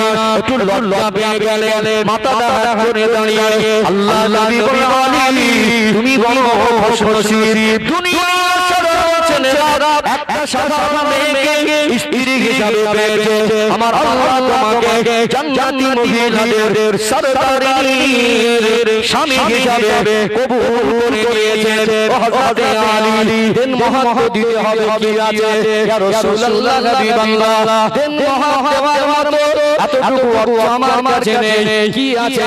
একটা দেহধর্ম জিহাদের ময়দানে যাওয়ার সময় যেটা বডিতে পরিধান করা হতো সেফটির জন্য, আত্মরক্ষার জন্য, নবী বললেন ওটাকে বিক্রি করে দেন মহরের টাকা রেডি করো। নবী আমার গরিব রেখেছিলেন ঠিকই, তার ভিতরে খোদা ভীরুতা আল্লাহ রাসূলের মহব্বত দেখিয়েছিলেন না, দেখেন নাই? অপাপাকে দেখবেন আল্লাহ নবী জামাতা জিন্নুরাইন হযরত উসমান গনি রাদিয়াল্লাহু আনহু এত ধনী ছিলেন, আল্লাহ তাআলা এত সম্পদের মালিকানা দিয়েছিলেন, ওই সম্পদগুলো ইসলামের জন্য উদার ব্যয় করতেন। আজ আল্লাহ তার মালে এত বড় পেলেন। 2024 সাল আজ সৌদি আরবের রিপোর্ট বলছে আজ উসমান রাদিয়াল্লাহু আনহুর নামে ব্যাংক অ্যাকাউন্ট আছে, তার সম্পদ এখনো শেষ হয়ে যায়নি। ওটা ইসলামের সবচেয়ে ব্যয় হয়। বলুন সুবহানাল্লাহ। ইসলামের যদি বিরোধী আমার রাসূল হতেন তাহলে উসমান রাদিয়াল্লাহু আনহুকে জামাই করতেন? এত সম্পদের মালিক আল্লাহ নবীর একটা মেয়ের সঙ্গে বিবাহ দিলেন, মেয়েটার ইন্তেকাল হয়ে গেল। নবী বললেন, উসমান আমি আরেকটা মেয়েকে তোমার সঙ্গে বিবাহ দেব। বলুন না সুবহানাল্লাহ। তাহলে মাল সম্পদে আপত্তি নেই, কারণ যেমন ধনী হবেন আল্লাহ নবী সাল্লাল্লাহু আলাইহি ওয়াসাল্লাম তাদেরকে সতর্ক করে দিয়েছেন, মাল বেশি হলে হিসাব বেশি হবে। আল্লাহ নবী বলেছেন হাসরের ময়দানে প্রত্যেকটা মানুষকে জিজ্ঞাসা করা হবে যে তুমি কোন রাস্তায় আয় করেছিলে আর কোন রাস্তায় ব্যয় করেছো, হিসাব দাও। ধনী হলে দায়িত্ব বেশি, আল্লাহ অর্থ দিয়েছে, আমার অন্তর থেকে সব টাকা আমার নয়, যারা অসহায় গরিব আমার নিকটাত্মীয় রক্ত সম্পর্ক প্রতিবেশী তাদের উপরে যাকাতের হক নেই। ধনী মানুষের উপর যাকাতের হক নেই। যাকাতের আল্লাহ বলে দিয়েছেন যত টাকাই তোমাকে দিয়েছি সব টাকাটা তোমার নয়, লাখ 2,500 টাকা দেনা পাওনা মিটিয়ে যেটা সব পরিমাণের অর্থের পরিমাণ বেশি, এক বছর ধরে জমা থাকবে, ওই টাকাটা সরাসরি ভক্ষণ করতে পারবে না। ওর থেকে লাখ 2,500 টাকা গরিবের হক। কথা ঠিক না বেঠিক? তাহলে আমি গরিব ঠিক আছে, আমার কর্মের ভিতরে পয়সাওয়ালা সম্পত্তি দরকার আছে, কারণ আমার বাড়ির পাশে একটা মা স্বামী হারা, একটা মা ওই বেওয়া মা, তার বাড়িতে ডর করার কেউ নেই। সে যদি ক্যান্সার রোগে আক্রান্ত হয়ে ঔষধ শুনতে পায় না, যন্ত্রণা ছটছট করে, আমি তাকে 100 দেওয়ার ক্ষমতা রাখি না। আমার বাড়ির পাশে একজন ধনী থাকলে সে তাকে 10 টাকা দিতে পারবে না। একটা এতিম বাচ্চা আছে আমার গ্রামে, আমার নিজের বাচ্চার লেখাপড়া শেখা, সে টাকাটা আমি জোগাড় করতে পারি না। আমি তো এই বাচ্চা দায়িত্ব দিতে পারবো না। আমার গ্রামে যদি চাকরিজীবী থাকে, একজন ব্যবসায়ী থাকে, একজন নেতা থাকে, একজন ধনী মানুষ থাকে, একজন উচ্চশিক্ষিত মানুষ থাকে, আল্লাহ যদি ওদের সম্পদ দেয়, ওই মানুষটা চাইলে একটা এতিম বাচ্চার লেখাপড়া শেখার দায়িত্ব দিতে পারবে কি পারবে না? অবশ্যই টাকা দরকার আছে, মালের সম্পদের দরকার আছে। আপনি মাল সম্পদ অর্জন করুন, এতে আপত্তি নেই, কিন্তু আল্লাহকে ভুলে নয়, রাসূলকে ভুলে নয়। ক্ষণেকের জন্য চাকরি, ক্ষণেকের জন্য দুনিয়ার পথ, দুনিয়ার সম্পদ, দুনিয়ার রাজত্ব, দুনিয়ার ক্ষমতা, দুনিয়ার শিক্ষাটাকে যদি আপনি সফলতা মনে করেন, আপনার জীবনের সঙ্গে যদি আল্লাহ রাসূলের সম্পর্কে থাকে, আপনার আমালে জিন্দেগিতে যদি রাসূলুল্লাহর সুন্নাত বাস্তবায়ন না হয়, আপনি যদি আল্লাহর আদেশ নিষেধ মেনে না চলেন, আপনার ধন সম্পদের মালিক আপনাকে নাজাত দিতে পারবে না। তবে হ্যাঁ, আজকে আমাদের সমাজে মানুষ এই সম্পদের লোভে পড়ে হারাম হালালের বিচার করে না। মাল দরকার, হারাম হোক হালাল হোক। আজকে কিছু ইমানদার ঈমান দুর্বলতার কারণে আখিরাত ভোলা হয়ে গিয়ে, রাসূলুল্লাহর মহব্বত ভুলে গিয়ে, ইসলামিক জীবন ব্যবস্থার আইন কানুন ভুলে গিয়ে এরা ধনী হওয়ার স্বপ্ন দেখে হারাম পন্থায় লটারি দোকানে লাইন দেয় না। ঠিক লটারি লাইন দিচ্ছে লটারি দোকানে, অতএব একজন ইমানদার সে লটারি দোকানে লাইন দেবে না। আমি কি খাবো, কোথায় যাব, এর সিদ্ধান্ত আল্লাহ দুনিয়ায় পাঠাবা 50,000 বছর আগে আল্লাহ সিদ্ধান্ত করেছেন। জোরে বলবেন না? আমি কেন হারাম রাস্তা বেছে নেব? আমি কেন হারাম জবরে যাব? আমার বন্ধ হয়ে গেলে কাপড়ে টাকাও নিয়ে যেতে পারবো না। আল্লাহ নবী সাল্লাল্লাহু আলাইহি ওয়াসাল্লাম তিনি সম্পদ বিরোধী ছিলেন না। ইসলামিক জীবন ব্যবস্থার মধ্যে সম্পদ অর্জনের বাধা নেই। কারণ আজকে মসজিদ হচ্ছে আপনাদের, এই মসজিদটা এখন হয় আজকে দিনে মসজিদে একটু কাজ করা দরকার। মসজিদের আন্ডারে হলে হবে বাইরে।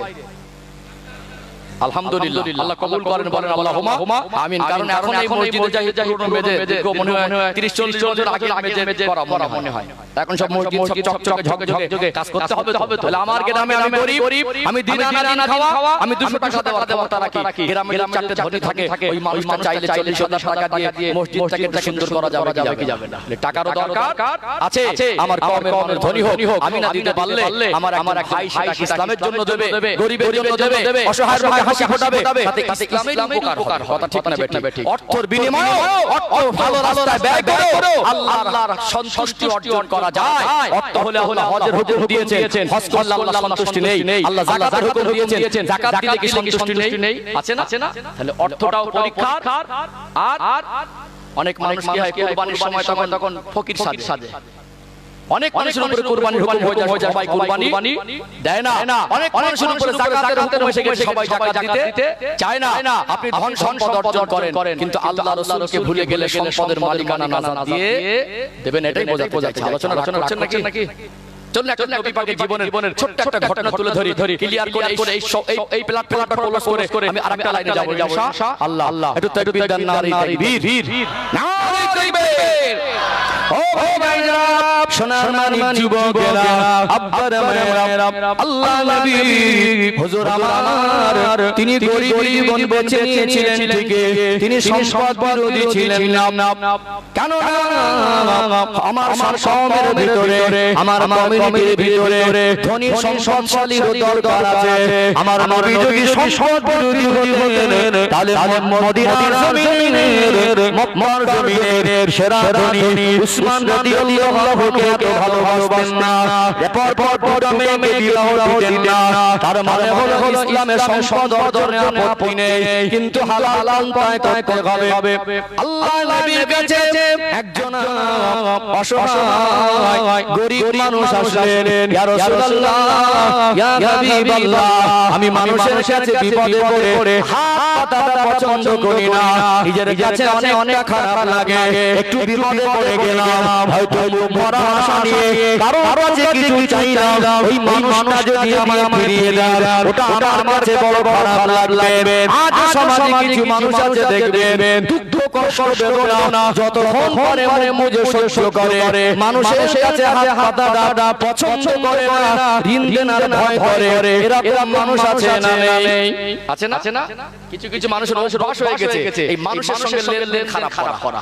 কিছু ধনী মানুষ দেখবেন এদের সমাজের কাছে ধনী পরিচিত হয়েছে, এদের মনুষ্যটাকে পরিবর্তন করতে পারেনি। আল্লাহ নবী সাল্লাল্লাহু আলাইহি ওয়াসাল্লাম বলেছেন মসজিদের গায়ের ঘাম শুকাবার আগে তার পাওনা মিটিয়ে দাও। অনেক ধনী মানুষ সেই মানুষ টাকা ব্যাংকে পড়ে আছে, টাকা ঘরের ভিতরে আলমারিতে সাতটা পড়ে গেছে, গরিবদের কাজ করিয়ে এক মাস দেড় মাস ঘোরায়। এটা একটা মারাত্মক বদব আছে না নেই? আছে না? একেবারে সমাজের ফেরেশতার মতো ঘোরে, সমাজে বিশিষ্ট সেজে বসে আছে। আপনার তো লজ্জা লাগা উচিত। একটা গরিব মানুষ মাথার ঘাম খায় ফেলে সারাদিন পরিশ্রম করলো, ইসলাম যেখানে বলেছে মাথার ঘাম খায় ফেলে পয়সা, ওই ঘাম শুকাবার আগে মজুরি দিয়ে দাও। তোমার ক্ষমতা ছিল দিয়ে দাও, তোমার টাকা হারান করছো। বহু মানুষ টাকা ঝুলিয়ে রেখেছে, বারবার ঘোরায় ডেট দেয়। আছে না নেই? এগুলো একেবারে আল্লাহর কাছে অপছন্দের কাজ। এগুলো আমার কঠোরভাবে নিষেধ করেছেন। এই সমস্ত চরিত্র থেকে আমাদের জীবন পবিত্র করা দরকার আছে না নেই? কিছু মানুষ আছে অভ্যাস হয়ে গেছে, চলে যায়, তারপরে মানুষের কাছে দেনা করে টলায়। অবশ্যই আমি যদি অসহায়তার মধ্যে থাকি, একজন বাড়ির পাশে ধনী মানুষের উচিত তার সাহায্য করা, তাকে পাশে দাঁড়ানো। অবশ্যই যদি আমার বিপদে পড়ে কারোর কাছ থেকে কিছু নিতে হয়, সে লেনদেনের ক্ষেত্রে আমার লেনদেনের দিকটা স্বচ্ছ রাখা দরকার আছে না? আছে না? দেওয়ার হলে অনেকে দিতে চায় না, উপরান্ত পায় ঝগড়া বাঁধায়। এখানে একটা পন্থা বলে দেই, ইসলাম এখানে বলছে যখন যত ঘনিষ্ঠ মানুষ হোক, যত বিশ্বস্ত বন্ধু হোক, লেনদেনের ক্ষেত্রে লেখাপড়া করাটা ইসলামী বিধান। এখানে আমরা কি করি? এই লেখাপড়াটাকে গুরুত্ব দেই না। যখন বলি ভাই লেখাপড়া করে নে বা লেখালেখি করে একটা জায়গায় হয়ে থাক, তখন অনেক মানুষ বলে আমাকে অবিশ্বাস ভাবিস। এই সমস্ত চিন্তা থেকে বেরিয়ে আসতে হবে। ইসলাম যা আদেশ করেছে ওটা খুশি মনে নেওয়া দরকার আছে না নেই? বারবার লেনদেন করেন, লেখাপড়া থাকলে সন্দেহের জায়গা থাকে না। অনেক উপকারিতা আছে। এইজন্য কারোর সঙ্গে লেনদেন করেন, চুক্তিপত্রের মাধ্যমে, লেখাপড়ার মাধ্যমে লেনদেন করবে। এতে সম্পর্ক নষ্ট হওয়ার আশঙ্কা কম থাকে, এতে সন্দেহের জায়গাও কম হয়, এতে মানুষের প্রতি আস্থা ভরসা বেড়ে যায়, একজন আরেকজনের প্রতি দায়িত্বশীল হয় যে আমি লেখাপড়ার মাধ্যমে অমুক তারিখে বা অমুক মাসে দেওয়ার নামে ওয়াদা দিয়েছিলাম, আমার সময় সেও সচেতন থাকে কি থাকে না? অনেকে এই কথা যদি আপনি আল থেকে ইসলাম মানতে চান, কিছু মানুষ বলবে তাহলে তো আমাকে বিশ্বাস করিসনি, তাহলে বুঝতে বলো ইসলাম বোঝে না। লেখাপড়া করাটা বিধান, কথা ঠিক না বেঠিক? হয়তো এমন জিনিস আছে সেটা আমি জানি, আপনি জানেন, লেনদেনের ব্যাপার আমি ঋণ করেছি, আমার পরিবার সেটা না জানে, কিন্তু আমি মনে গেলে এটা বান্দার হক, কঠিন জিনিস না? কঠিন জিনিস কঠিন। ভাই বন্ধু, দুই আত্মীয়, দুই ঘনিষ্ঠ, এরা যদি লেনদেনের ক্ষেত্রে লেখাপড়া করে, এর অনেক উপকারিতা আছে না নেই? এইজন্য কেউ যদি কোনো লেনদেনের ক্ষেত্রে লেখাপড়া করে, এতে আপত্তি করা যাবে না। এর নাম হলো ইসলাম। আমরা আমল করব, বলেন ইনশাআল্লাহ, বলেন ইনশাআল্লাহ। আল্লাহ ও ভাইরা, সোনামানি যুবকেরা, আব্বার মায়েরা, কিছু মানুষ আছে দেখবেন তারা মানুষের সাথে হাত পাততে পছন্দ করে না। মানুষ যদি ফিরিয়ে দেয় ওই খারাপ লাগাটা সহ্য করতে পারে না, আত্মমর্যাদা ধরে রাখে। এমন একজন ব্যক্তি আমার রাসূলুল্লাহর কাছে আসলেন, ইয়া রাসূলুল্লাহ, ইয়া হাবিবাল্লাহ, আজ আমি বড় অসহায়, মানুষের কাছে হাত পাতাটা পছন্দ করি না, যতটুকু সাধ্যমতো আমি সবর করিয়ে চেষ্টা করি, আল্লাহর উপরে ভরসা করি, তবে মানুষের থেকে দুনিয়াবি মাল মারার ক্ষেত্রে হয়তো বিপদে পড়ে সাহায্য দেওয়া যেতে পারে, তবে আমার মনে হলো মদিনার বাড়ি গিয়ে মানুষের সাথে হাত দেবো। একজন যদি ফিরিয়ে দেয় আরেকজনের বাড়ি যাব, আরেকজন ফিরিয়ে দেবে আরেকজনের বাড়ি যাব, মদিনার মানুষ সবাই ফিরিয়ে দিতে পারে। আমার মনে বড় বিশ্বাস, আমার মনে বড় ভরসা, নূর নবী, দয়ার নবী, মায়ার নবী, রাহমাতাল লিল আলামিন, আমার রাসূলুল্লাহর কাছে গেলে আমার দয়ার নবী খালি হাতে ফেরাবে না। আমার নবী কি দয়ার নবী ছিলেন, আমার আল্লাহ আমার রাসূলকে সৃষ্টি জগতের জন্য রহমত স্বরূপ করেছিলেন। বলুন সুবহানাল্লাহ। আল্লাহ নবী দুই দিনের অনাহার অবভোগ অবস্থায় দিন অতিবাহিত করতেন। হয়তো একটা রুটি পেয়েছেন খাবেন বলে, দুই দিনের না খাওয়া। ওই সময় যদি একটা অসহায় ক্ষুধার্ত মানুষ বলতেন, ইয়া রাসূলুল্লাহ, কিছু খাবার মতো আছে, আমার নবী দুই দিনের অনাহার, এটা ওই মানুষটাকে শোনাতেন না, হাসি মনে বলতেন, আপনি ক্ষুধার্ত, এটা নিয়ে যান। কি মধুর আদর্শ, জোরে বলুন সুবহানাল্লাহ। আমরা যদি না খেয়ে থাকি আর দুদিন ক্ষুধা অবস্থায় একটা রুটি হাতে পেয়েছি, ওই সময় কেউ যদি চায় আমরা দেব, কত দুঃখ কষ্টের কথা শোনাবো, আমি দুদিন না খেয়ে আছি, তুই আমার কাছে চাচ্ছিস? আল্লাহ নবী সাল্লাল্লাহু আলাইহি ওয়াসাল্লাম আমার রাসূল এইটুকু বলতেন না। তিনি দুদিন অনাহারে এইটুকু শোনাতেন না, হাসি মনে বলে তোমার দরকার তুমি নিয়ে যাও। বলুন না সুবহানাল্লাহ। সেই রহমতের নবীর কাছে ওই অসহায় মানুষ বলছেন, হুজুর আমার বিশ্বাস মদিনা সবাই আমায় ফিরে দিতে পারে, আপনার কাছে গেলে খালি হাতে ফিরবো না। আমার নবী মায়ার নবী রহমাতুল লিল আলামিন আমার রাসূলুল্লাহর কাছে যখন বললেন, হুজুর আমার বিশ্বাস আপনার কাছে কিছু থাকলে আপনি ফেরাবেন না, আপনি আমায় কিছু সাহায্য করেন। আমার নবী চোখটা ছলছল করে, এত বড় আশা ভরসা নিয়ে আমি রাসূলুল্লাহর কাছে এসেছি, কিন্তু এই মুহূর্তে এই ব্যক্তিকে দেওয়ার মতো আমার কাছে কিছু নাই। সত্যি যদি আমার রাসূলুল্লাহর কাছে থাকতো ওই ব্যক্তিকে দিতেন না। আমার নবীর মনটা খারাপ হয়ে গেল, কি বলে সান্ত্বনা দেব, এই মানুষটাকে কি বলে বোঝাবো। হঠাৎ মনে পড়ে গেল আমার কাছে দেওয়ার মতো কিছু নেই, আমার আলীর কাছে দেওয়ার মতো কিছু নেই, আমার একটা জামাই ধনী হযরত উসমান গনি চাইলে এরকম করিয়ে অনেক বেশি সাহায্য করতে পারবে। নবী আমার পূর্ণিমা চাঁদের মতো চমকানো চেহারা তুললেন, ও সাহাবী যা শুধু আমার জামাই উসমান গনিকে গিয়ে বলবেন রাসূলুল্লাহ কিছু দিতে বলেছেন। আল্লাহ নবী জানতেন আমার কাছে হয়তো নেই, আমার জামাইয়ের কাছে যদি থাকে একটা অসহায় মানুষকে আমি রাসূলুল্লাহ যদি দিতে না পারি, আমার জামাইয়ের কাছ থেকে ওই মানুষটা উপকৃত হবে। অতএব মাল সম্পদ হয়তো আমার কাছে নেই, একটা এতিম বাচ্চাকে লেখাপড়া শেখানোর দায়িত্ব নিতে পারবো না, একটা বাবা মেয়েকে বিবাহের খরচা দেওয়ার ক্ষমতা আমার নেই, একটা অসুস্থ ব্যক্তি যন্ত্রণায় ছটফট করছে ঔষধ কিনে দেওয়ার ক্ষমতা আমার নেই। আমার মানুষ, আমার গ্রামের মানুষ, আমার প্রতিবেশী সে যদি অর্থশালী হয় ওই মানুষটা ওই গরিবকে সাহায্য করতে পারবে কি পারবে না? পারবে কি পারবে না? তাহলে কারো ধন সম্পদ দেখে হিংসা করব না, আর গরিবী হালাতে আছি বলে আল্লাহকে খুশি করব না। যতটুকু পারি সবর করব, চেষ্টা করব, একটুখানি অপেক্ষা করুন, নিশ্চয়ই আমার আল্লাহ দুই জগতে কষ্ট দেবেন না। যারা গরিবী হালাতে দুনিয়া কষ্ট করবে আমার আল্লাহ তাআলা সহজ করে আল্লাহ জান্নাত নসিব করে দেবে। বলুন সুবহানাল্লাহ। শর্ত পরীক্ষা উত্তীর্ণ হওয়া, শর্ত সবর করলে আল্লাহ সবরকারীর সঙ্গে থাকেন, যার সঙ্গে আল্লাহ থাকেন তার থেকে বড় সান্ত্বনার কিছু আছে? নবী দুনিয়ায় কঠিন দিনের সময় গরিবদের পাশে ছিলেন, আখিরাতে কঠিন দিনের সময় নবী বলেছেন আমি গরিবী জীবন বেঁচেছি, আখিরাতেও গরিবদের সঙ্গেই থাকবো। জোরে বলবেন না? তাহলে গরিবী জীবনে থেকে চাই ধনী গরিব একটা আলাদা প্ল্যাটফর্ম। অর্থ আল্লাহ কাউকে দিলে আরো দিক, হালাল বলতে আরো ধনী হোক। আমার ভাই গরিব মার জন্য দোয়া করে আল্লাহ তাকে আরো আর্থিক সচ্ছলতা ভালো রাখুক, এটা আমাদের দোয়া কামনা। কিন্তু মূল কথা হলো আমরা অর্থটাকে সফলতা মনে করি, চাকরিটাকে সফলতা মনে করি। আল্লাহর রাসূলের শিক্ষা, নবীর সুন্নাহ, নবীর আদর্শ আমালে দেখিতে বাস্তবায়ন যদি না করি, আল্লাহর হুকুম মোতাবেক না চলি, পৃথিবীর সবথেকে দামি সার্টিফিকেট ভিন্ন দেশ থেকে পড়াশোনা করে এসে আমি বাড়ি আসবো, এলাকা সব মানুষ বলবে এই ছেলেটা আমাদের দক্ষিণ 24 পরগনা, উত্তর 24 পরগনা জেলার সবথেকে শিক্ষিত। তার আমালে জিন্দেগি ইসলাম না থাকে, যদি আল্লাহর আদেশ নিষেধ না মেনে চলে, তার আমালে জিন্দেগি নবীর সুন্নাত না থাকে, ওই সার্টিফিকেটটা নিয়ে কি কবরে যাওয়া যাবে কি? শিক্ষার দরকার আছে, চাকরি তো দরকার আছে, অবশ্যই নেতা মন্ত্রী হোক আমাদের মানুষ, কিন্তু আল্লাহর রাসূলকে ভুলে নয়।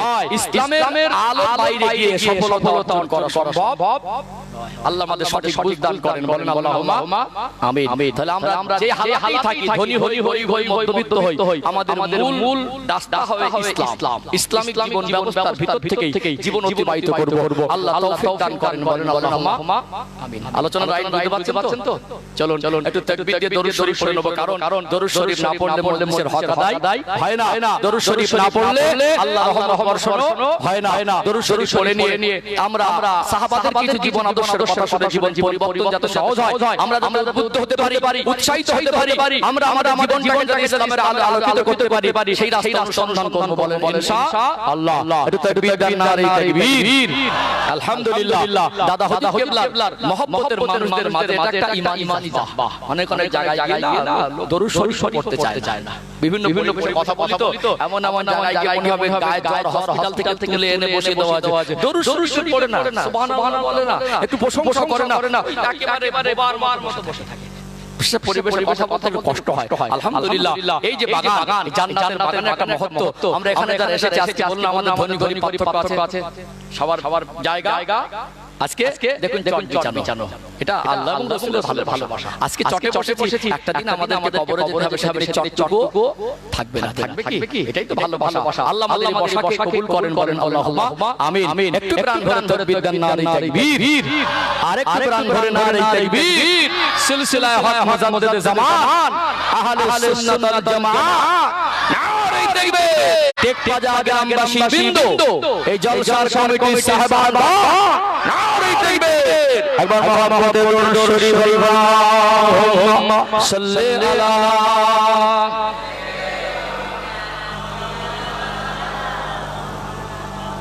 ওয়া আলা আলি সাইয়্যিদিনা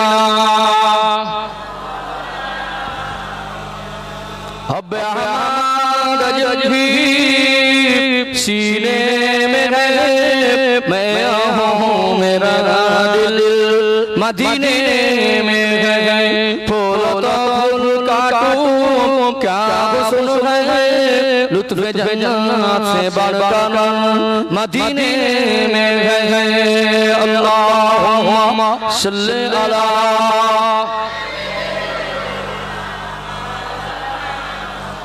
وعلى آل سيدنا इन हवाओं से कह दो न आए इधर, मुझको खुशबू की कोई जरूरत नहीं, जिनकी खुशबू से महका ऐसा जगह, खुशबू नबी के पसीने में है, अल्लाहुम्मा सल्ली अला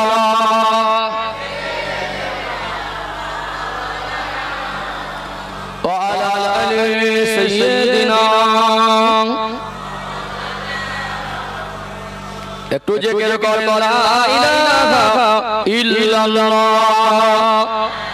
আরো মহব্বত, লা ইলাহা ইল্লাল্লাহ, লা ইলাহা ইল্লাল্লাহ মুহাম্মাদুর রাসূলুল্লাহ সাল্লাল্লাহু আলাইহি ওয়াসাল্লাম। সবাই পড়েন হাসবি রব্বি জাল্লাল্লাহ,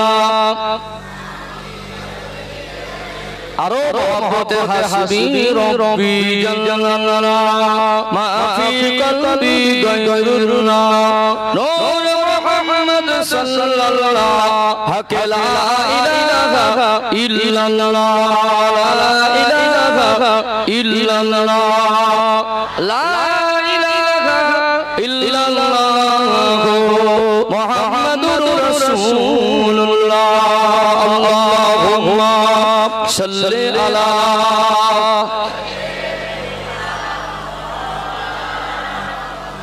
ওয়া আলা আলি সাইয়্যিদিনা।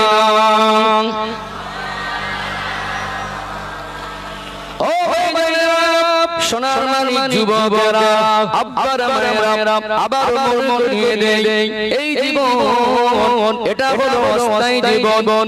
আল্লাহ পাক তিনি পাঠিয়েছেন, তিনি আমাকে ডেকে নেবেন, তিনি পাঠিয়েছেন ইচ্ছা মতো চলার জন্য নয়, তিনি পাঠিয়েছেন মন চলার জন্য নয়।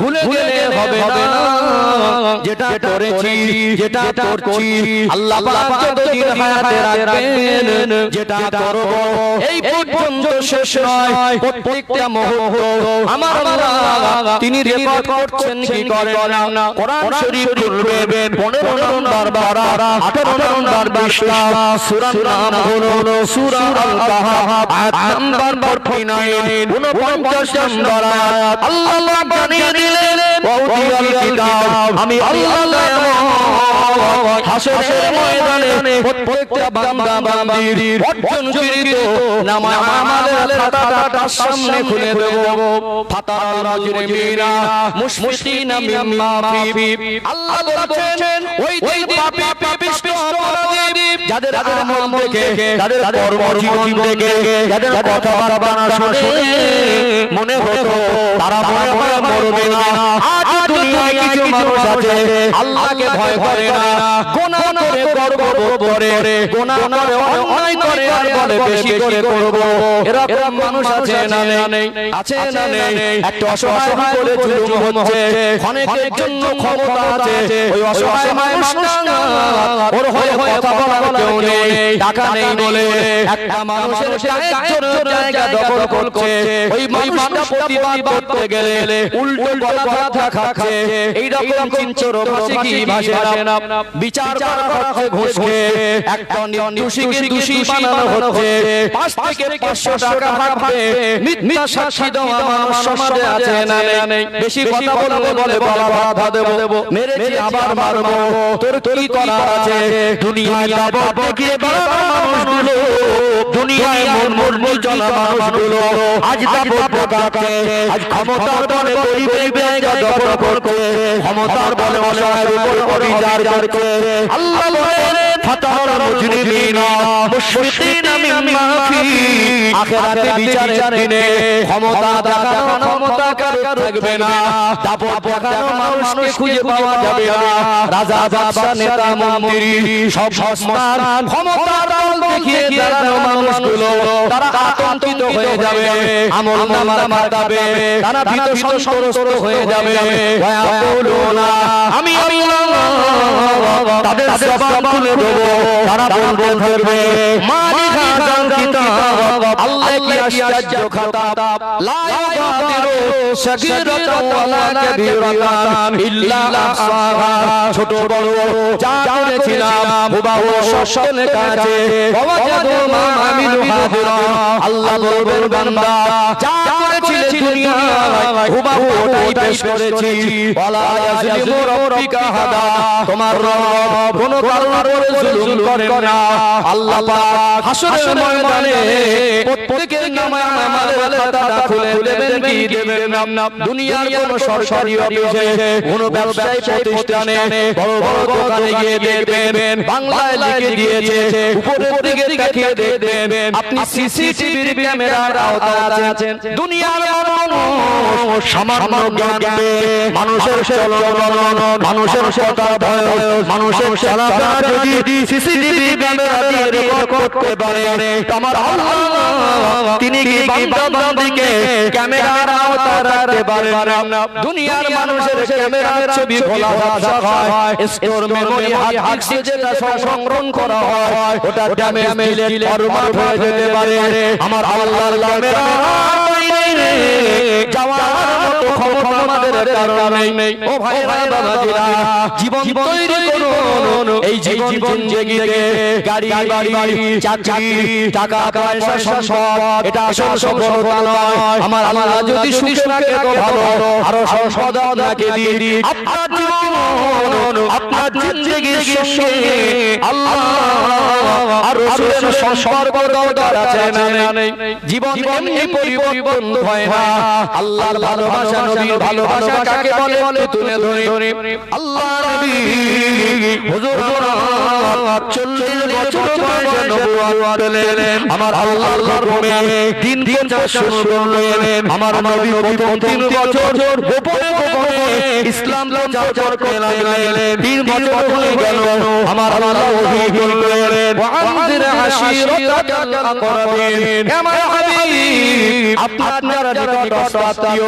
এবার আপনি তাদের মাঝে ভয় প্রদর্শন করুন আমার রাসূলুল্লাহ 43 বছর বয়স থেকে প্রকাশ্যে দিন প্রচার করেছিলেন আমার নবী যেদিন প্রকাশ্যে দিন প্রচার করেছিলেন আমার নবীর দুশমন তৈরি হয়েছিল না হয় নাই মক্কা শহর থেকে ধনী পরিবারের সন্তান বাবা আর একটাই মাত্র ছেলে মালের অভাব নেই সম্পদের অভাব নেই আজকে দিনে ভোগ বিলাসের জীবন কাটাতে কিছু ছেলে আপনার অর্থ আছে 4-5 লক্ষ টাকা দিয়ে 2.5-3 লক্ষ টাকা দিয়ে একটা মোটরসাইকেল কিনে চাপছে এরকম ছেলে আছে না নেই তদানীন্তন সময়ে ইঞ্জিন চালিত কোনো গাড়ির আবিষ্কার হয় নাই সব থেকে মক্কা ধনী পরিবারের ছেলে বাবা একটাই মাত্র সন্তান অঢেল সম্পদের মালিক সব থেকে দামি ঘোড়া চড়ে বেড়াতো সব থেকে মন পছন্দ খাবার সে খেত সব থেকে দামি পারফিউম খুশবু আতর সে ব্যবহার করত একটা পোশাক কিনে পরিধান করার পরে যদি ভালো না লাগতো ওটা খুলে দিত আবার একটা পোশাক পরিধান করত এত ভোগ বিলাসের জীবন যার নাম হলো হযরতে মুসাফির হযরতে মুসাফির ইবনে উমাইর রাদিয়াল্লাহু এত ধন সম্পদ সম্পদশালীর ঘরের সন্তান এত ধনী লোকের একটাই সন্তান তার জীবনে কোনো অভাব নেই টানা কানে পৌঁছে গেল আমার রাসূলুল্লাহ দিনের দাওয়াত অন্তরের মধ্যে উদয় হলো কেমন রহমতের নবী একবার বানার কাছে যাব একবার বানার সঙ্গে কথা বলবো তিনি কেমন ধর্ম প্রচার করে একবার আমি তার কাছে গিয়ে যাচাই করব নবী আমার তার আগামে সাহাবাদের গোপনে দিন শিক্ষা দিলেন হযরত মুসাব ইবনে উমাইর রাদিয়াল্লাহু আনহু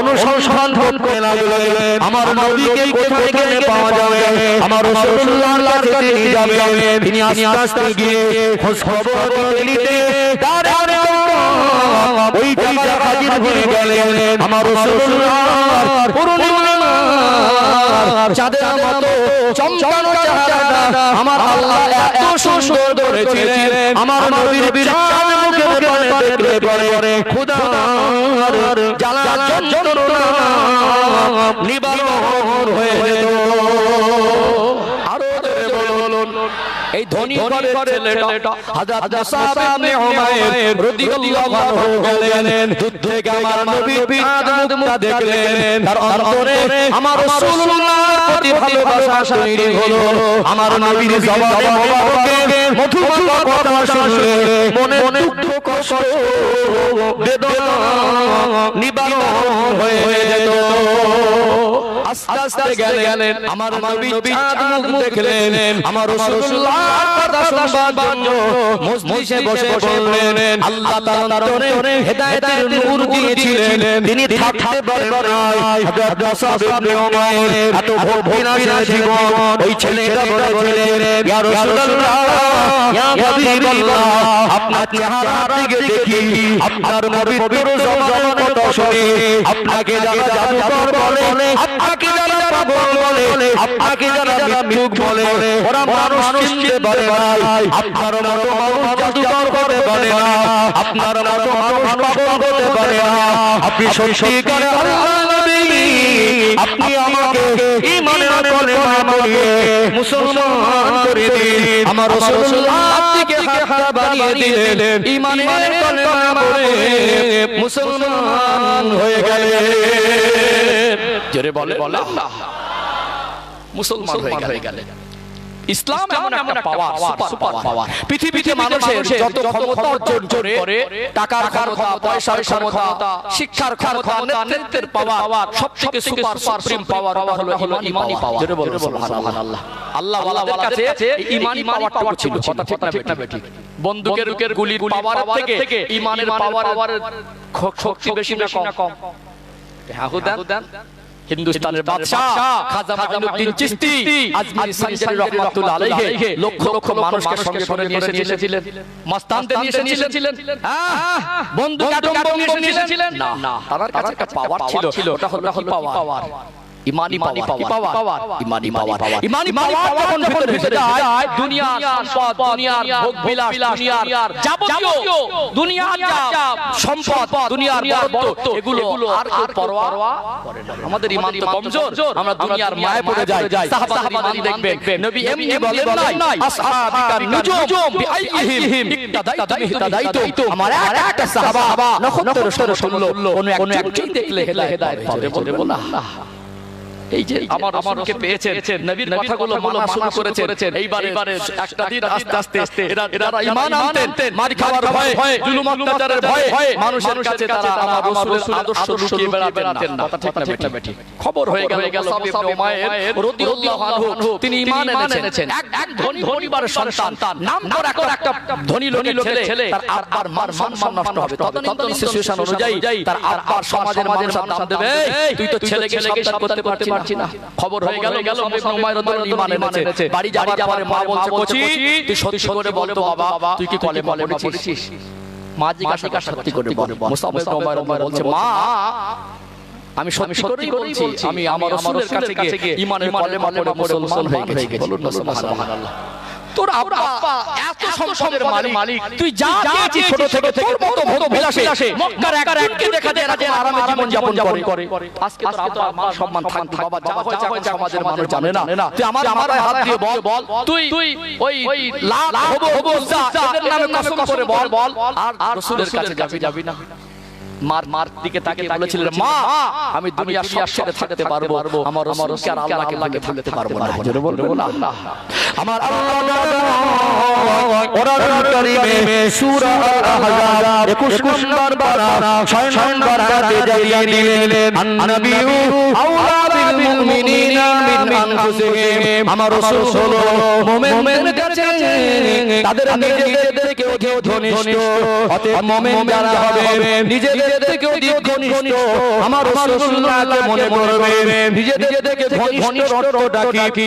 মাল আমার, সম্পদ আমার, চাকরি আমার, আব্বা আমার, মা আমার, জানটা আমার, বিবি আমার, যা কিছু আমার মনে হয় সব থেকে আমার রাসূলুল্লাহকে বেশি আপন মনে করতে হবে কি হবে না?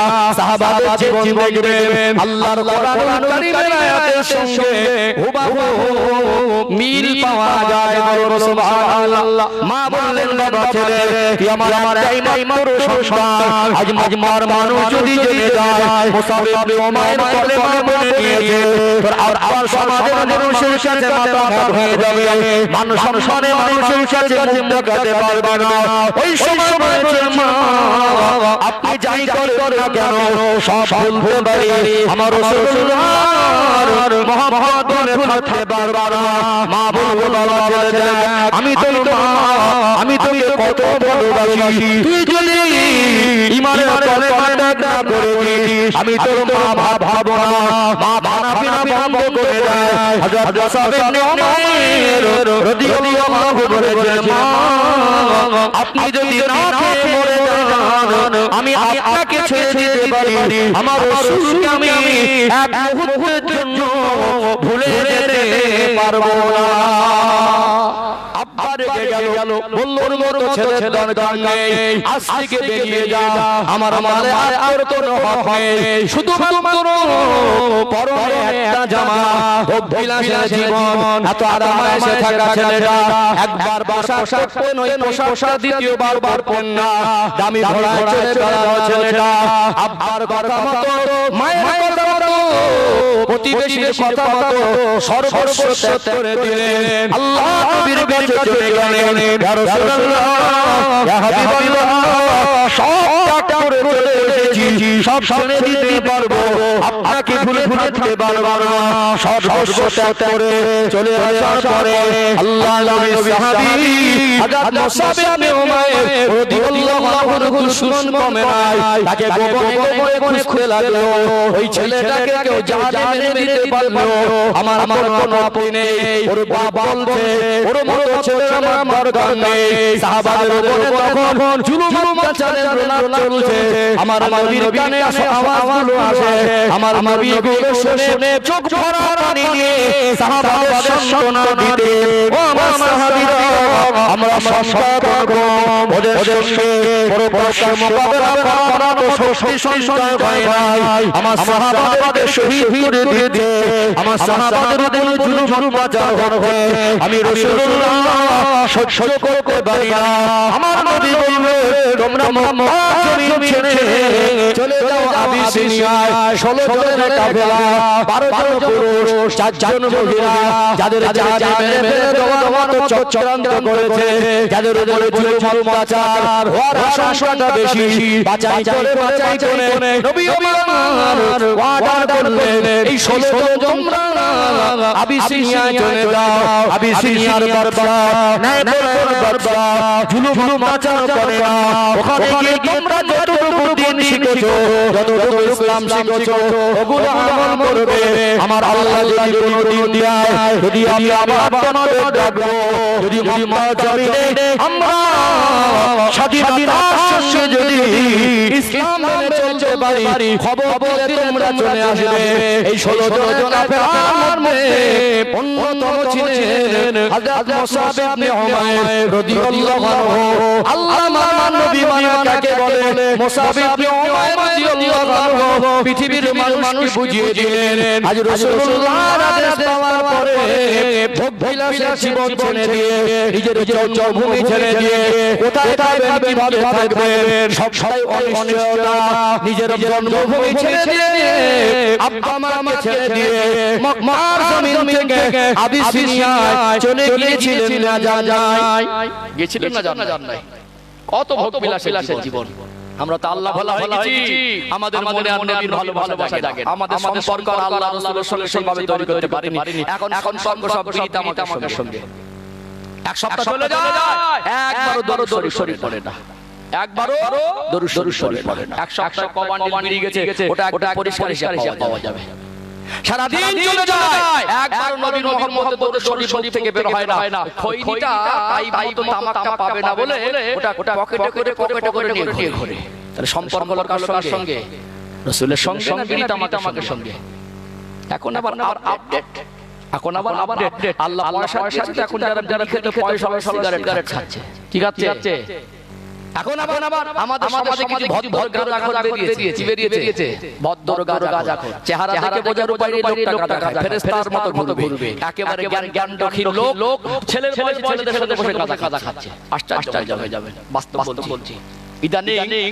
গাঁজাখোর বেড়ে গেছে কিছু এলাকায় সব গাঁজাখোর জ্ঞান তৈরি হয়েছে গাঁজা খেলে দিন পার হয় না আল্লাহ না করেন আল্লাহ কাকে কখন ডাকবেন কেউ জানি না যারা মনে করছেন বিড়িটা ছাড়তে পারছি না একসময় বিড়ি খেতেন সিগারেট খাচ্ছেন যারা মনে করছেন সিগারেট ছাড়তে পারছি না গাঁজা ছাড়তে পারছি না আপনি একবার ভেবে দেবেন বালিশে মাথা দিয়ে এই যে ঘুমাচ্ছি যদি আমার আল্লাহ নসিবে সকাল তো সকাল হবে তা না হলে রাতটা শেষ না মানুষ যখন বিড়ি গাঁজা বা মদ বা কই সমস্ত বলা যায় সিগারেট খেয়ে যখন কুল্লি করবে যতই ভালো কুল্লি করুক গালে থেকে দুর্গন্ধ যাবে ওযু করতে গেলে গোসল করতে গেলে ওযুতেও কুল্লি করতে হয় গোসল কুল্লি করতে হয় না যতই ভালো কুল্লি করেন গাঁজার গন্ধ মদের গন্ধ বিড়ির গন্ধ সিগারেটের গন্ধ যাবে বলে মনে হয় আবার মানুষ মারা গেলে ওই মাইটাকে গোসল দেওয়া হয় যতই ভালো গোসল দেন একটা মানুষ যে মনে করছেন বিড়ি খাওয়া ছাড়তে পারছি না যে মনে করছেন সিগারেট খাওয়াটা ছাড়তে পারবো না যে মনে করছেন গাঁজা খাওয়াটা ছাড়তে পারছি না আল্লাহ না করুক অবস্থা যদি মারা যায় যতই ভালো গোসল দেন গালে থেকে গন্ধটা যাবে তাহলে কি বলছেন আপনার কাছে নবীর ভালোবাসাটা বড় নয় যদি অস্তরা হয় শ্রেষ্ঠ নবী মুহাম্মদের আমার রাসূলুল্লাহ হাসরের ময়দানে সুপারিশ করে আল্লাহ জান্নাতে নিয়ে যাবেন এত জোরে সুবহানাল্লাহ বললে মনে করে আমি নবীর সঙ্গে জান্নাতে যাব আদর্শ মাথা চুল থেকে তলা পর্যন্ত একটা সুন্নাত খুঁজে পাওয়া যায় না উপরন্ত তার জীবনটা নোংরা চিরাচি পড়ে আছে অতএব আল্লাহ রাসূলের ভালোবাসা শুধু মুখে বললে হবে না আমাদের জিন্দেগিতে বাস্তবায়ন করার দরকার আছে না আছে না আমরা যারা আমার বয়সে মানুষ আছেন এখন মসজিদে যান কেন মসজিদে আসেন না কেন মসজিদে আসেন না এমন বহু মানুষ আছে আল্লাহ সুখ শান্তি দিয়েছে আজকে মসজিদে আসার নাম দেয় না। মনে করো আমি মরে গেলে একটা বড় করে কলমাখানি দিয়ে দেবে। মনে করো আমি মরে গেলে ছেলেরা আমার একটা মিলাদ দিয়ে দেবে। আমি মরে গেলে একবার ভালো ভালো কোরআন খতম করে আমার নামে দোয়া করে দেব, ওতেই মনে হয় পার। ওই লোকটা এক মাস চলে যায় মসজিদে, জুমার মসজিদে আসার প্রয়োজন করে না। এরকম মুসলমান আছে না? যদি কারো সন্তান কলেমাখানি করে, আব্বার কবরের ধারে গিয়ে মাত্র দোয়া চায়, আব্বার মারমাতের জন্য মসজিদ মাদ্রাসায় দান করে, যদি কোরআন শরীফ তেলাওয়াত করে আব্বা আমার জন্য দোয়া করে, অবশ্যই তার জন্য সৌভাগ্যের, অবশ্যই এগুলো করবেন। কিন্তু আফসোস কি জানেন, আমি যদি আমার জীবনে নবীর সুন্নাত বাস্তবায়ন না করি, আমি যদি আল্লাহর আদেশ মেনে না চলি, কেউ আমার মরণের পরে ভালো করে আমাকে জান্নাতে পাঠিয়ে দেবে। এই জীবন ব্যবস্থা ইসলাম আমাদের দিয়েছে। বেঁচে থাকা অবস্থা জীবন পরিবর্তন করা দরকার আছে। আছে না নেই? আছে না? অনেক মানুষ জুমার দিন মসজিদে যায় না, বাড়ি আসলো স্ত্রী বললে দেখো মসজিদে যাবে না, আর জুমার দিন শরীরটা ভালো না। কি বললো? শরীরটা ভালো না। আজান হলো বা হচ্ছে, জুমার নামাজ হচ্ছে, গোসল করে এসে ভালো ভাত দাও, প্লেটে যা ভাত ছিল ভাতটা খেয়ে শেষ করে ফেলেছে। একবার ভাত শেষ হয়ে গেলে আরেকবার কি বলে? ভাত না কি বলে? প্লেটে যেটা থাকে ওটা খেয়ে নিয়ে আরেকবার নেয় মাঝে যা দিল প্রথমবারের শেষ, আরেকবার কি বলে ওটাকে? বাবাজি কি বলে? বলেন না কি বলে? একবার শেষ হয়ে গেল আর একবার দাও। যেই স্ত্রী জিজ্ঞেস করছিল জুমার দিন নামাজ পড়তে যাবে না, তখন ওই শরীরটা ভালো না। আর গোসল করে ভাত খাওয়ার সময় খেয়ে শেষ করে আরেকবার দাও। খাবার আগে বিসমিল্লাহ নেই, খাবার আলহামদুলিল্লাহ নেই। আল্লাহ তাআলাকে নিয়ামত খাওয়ালেন, জুমার দিন মসজিদে যাওয়ার প্রয়োজন মনে করি না। আল্লাহ পয়সা দিয়েছে এখন আর মসজিদের ধারে না। বাপজিরা ভাইরা, আমাদের জিন্দেগিতে নবীর সুন্নাত কর, আল্লাহর আদেশকে বাস্তবায়ন করতে হবে। আল্লাহ তৌফিক দান করেন আল্লাহুম্মা আমিন। আলোচনা করছেন নাকি? কষ্ট পাচ্ছেন? ও ভাইরা, সোনার মানিক যুবকেরা, আব্বার মায়েরা, আল্লাহর নবীর আদেশে হযরত মুসাব ইবনে উমাইর রাদিয়াল্লাহু আনহু তিনি জন্মভূমি ছেড়ে অভিলাষী জীবন করে আব্বা মা ছেড়ে সব কিছু ত্যাগ করে আবিসিনিয়া চলে গিয়েছিলেন। একটা মিথ্যা খবর লেগে দিয়েছিল কাফেররা যে স্বাধীনতার সঙ্গে মক্কা জমিনে সাহাবারা দিন বোঝা মেনে চলছে, ইসলাম মেনে চলছে। এই সংবাদ শোনার পরে আবিসিনিয়া থেকে ওই সব ছোট ফেলা পুনরায় আবার মক্কা ফিরে এসেছিল। খবর ছিল মিথ্যা, কিন্তু সাহাবারা আসার পরে দেখলেন এখনো মুসলমানদের উপর জুলুম অত্যাচার বন্ধ হয় নাই। আমার নবীর বয়স তখন হয়ে গেল 51 বছর।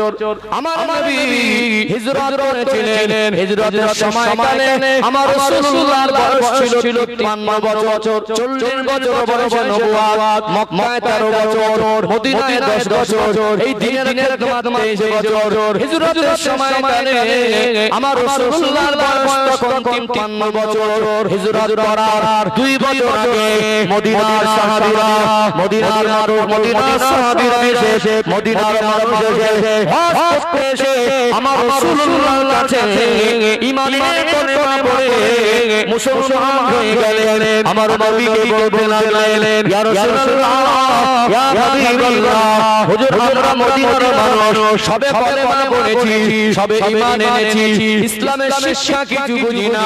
আপনি যদি আমাদের সঙ্গে একজনকে আমাদের শিক্ষক হিসাবে দিতেন, আমরা তাদেরকে নিয়ে গিয়ে আমরা তার টাকা খাওয়ার ব্যবস্থা করে দিতাম।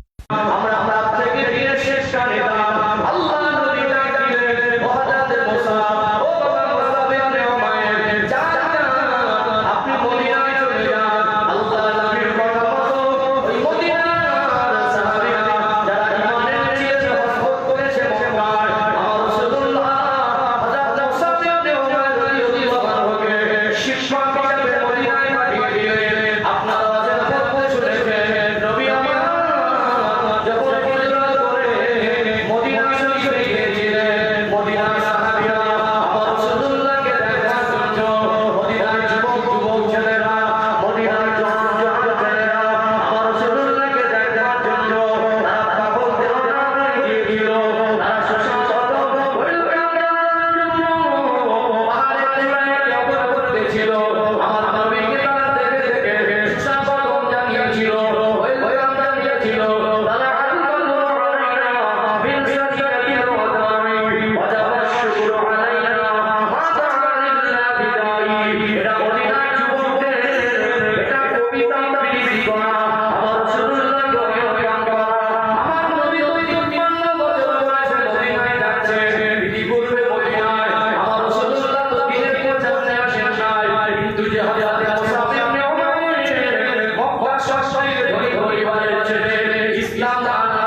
একটা বছর করে যুদ্ধ নবী আল্লাহ মক্কায় গেলেন, একটা যুদ্ধ হলো, এটা হলো ইসলামের নামে প্রথম যুদ্ধ, ওটা কত যুদ্ধ? বদরের যুদ্ধ। ইনশাআল্লাহ হাজার মানুষ পরাজিত হয়ে, অপমানগ্রস্ত হয়ে, ক্ষতিগ্রস্ত হয়ে, কাফেররা যে পালিয়ে এসেছিল মক্কায়, এদের প্রতিশোধের একটা ঘটনা ছিল। আরেকটা ঘটনা ঘটতে আবার একটা যুদ্ধের সম্পর্ক হলো, দ্বিতীয় যুদ্ধ ইসলামের নামে এটা হলো উহুদের যুদ্ধ। মুসাফির কথা বলছিলাম, এই উহুদের যুদ্ধে বিস্তারিত হাতে অবকাশ নেই, জীবনের সংক্ষিপ্ত একটু করে তুলে ধরে আপনাদেরকে যে জীবন তৈরি কাকে বলে, আল্লাহ মানা কাকে বলে, রাসূল মানা কাকে বলে, আর জীবনে পরিবর্তন কত এসেছিল একটু বোঝাচ্ছি। আমি ভালোবাসি বলি, কিন্তু আফসোস করো আমাদের মাথা থেকে পাকে হওয়া পর্যন্ত সুন্দর পাওয়া যায় না। আজকে বহু মানুষের মধ্যে দাঁড়িয়ে নেই, হাজার বয়সী মানুষ সারাও মধ্যে দাঁড়িয়ে আছে না। আজকে আপনি প্রশ্ন করুন, আমাকে বলতে হবে না, আপনি যদি কতটুকু ভালোবাসেন, আপনি যদি সত্যি স্বীকার করে ভালোবাসা অর্জন করতে পারতেন, আপনি আমার আসলে সুন্নাহ আপনাকে পাকে হতে হবে। আজকে মানুষ দেখবেন ছেলে নতুন একটা আক্রান্ত সম্ভব হয়, বিল বারবার করছে ক্লাসের বেরিয়ে না, বিল বাড়ি যাবে, আগে সকালবেলা চলে গেল সেলুন দোকানে, কি দোকানে? ভালো পানি মিলিয়ে দিয়ে ভালো করে চিন্তা করে বিল বাড়ি যাওয়া গেল, সব সরকার বললেন আল্লাহ রাসূলের সঙ্গে দেখা হবে, হাসরের ময়দানে নবী পাকের কাতারে দাঁড়াবার যদি ইচ্ছা হয়, নবী পাকের সাহাবাদের নবীর নকল পরমানদের কাতারে আর সাথে ছায়া দাঁড়াবার ইচ্ছা থাকে, আমাদের নবীর সুন্নাহ দরকার আছে না? এই বাড়ি যাওয়া গেল, সব সরকার বললে কবরে যাওয়া গেল, সাথে দরকার আছে না? কবরে যাওয়া গেল, সাথে দরকার আছে। আগে তো ওই সপ্তাহে হাটে হতো, টুলে বসে মানুষ টুলে বসে বাড়ি থেকে বলতো কোন তারিখে পড়া হয়েছে দেখে এসে বাড়ি বলতে সপ্তাহ আচ্ছা ঠিক আছে, দাবি যাবো না জবাব দাবি না লিখে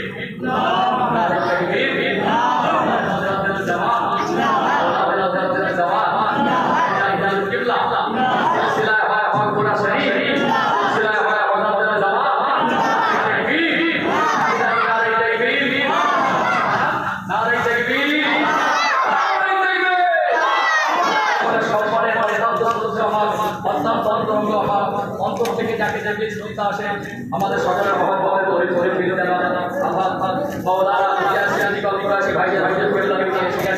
আপনার আশেপাশে যারা আছেন মজলিসে চলে আসেন, ভাষায় ভক্তিতে কথা সব কিছু কষ্ট করে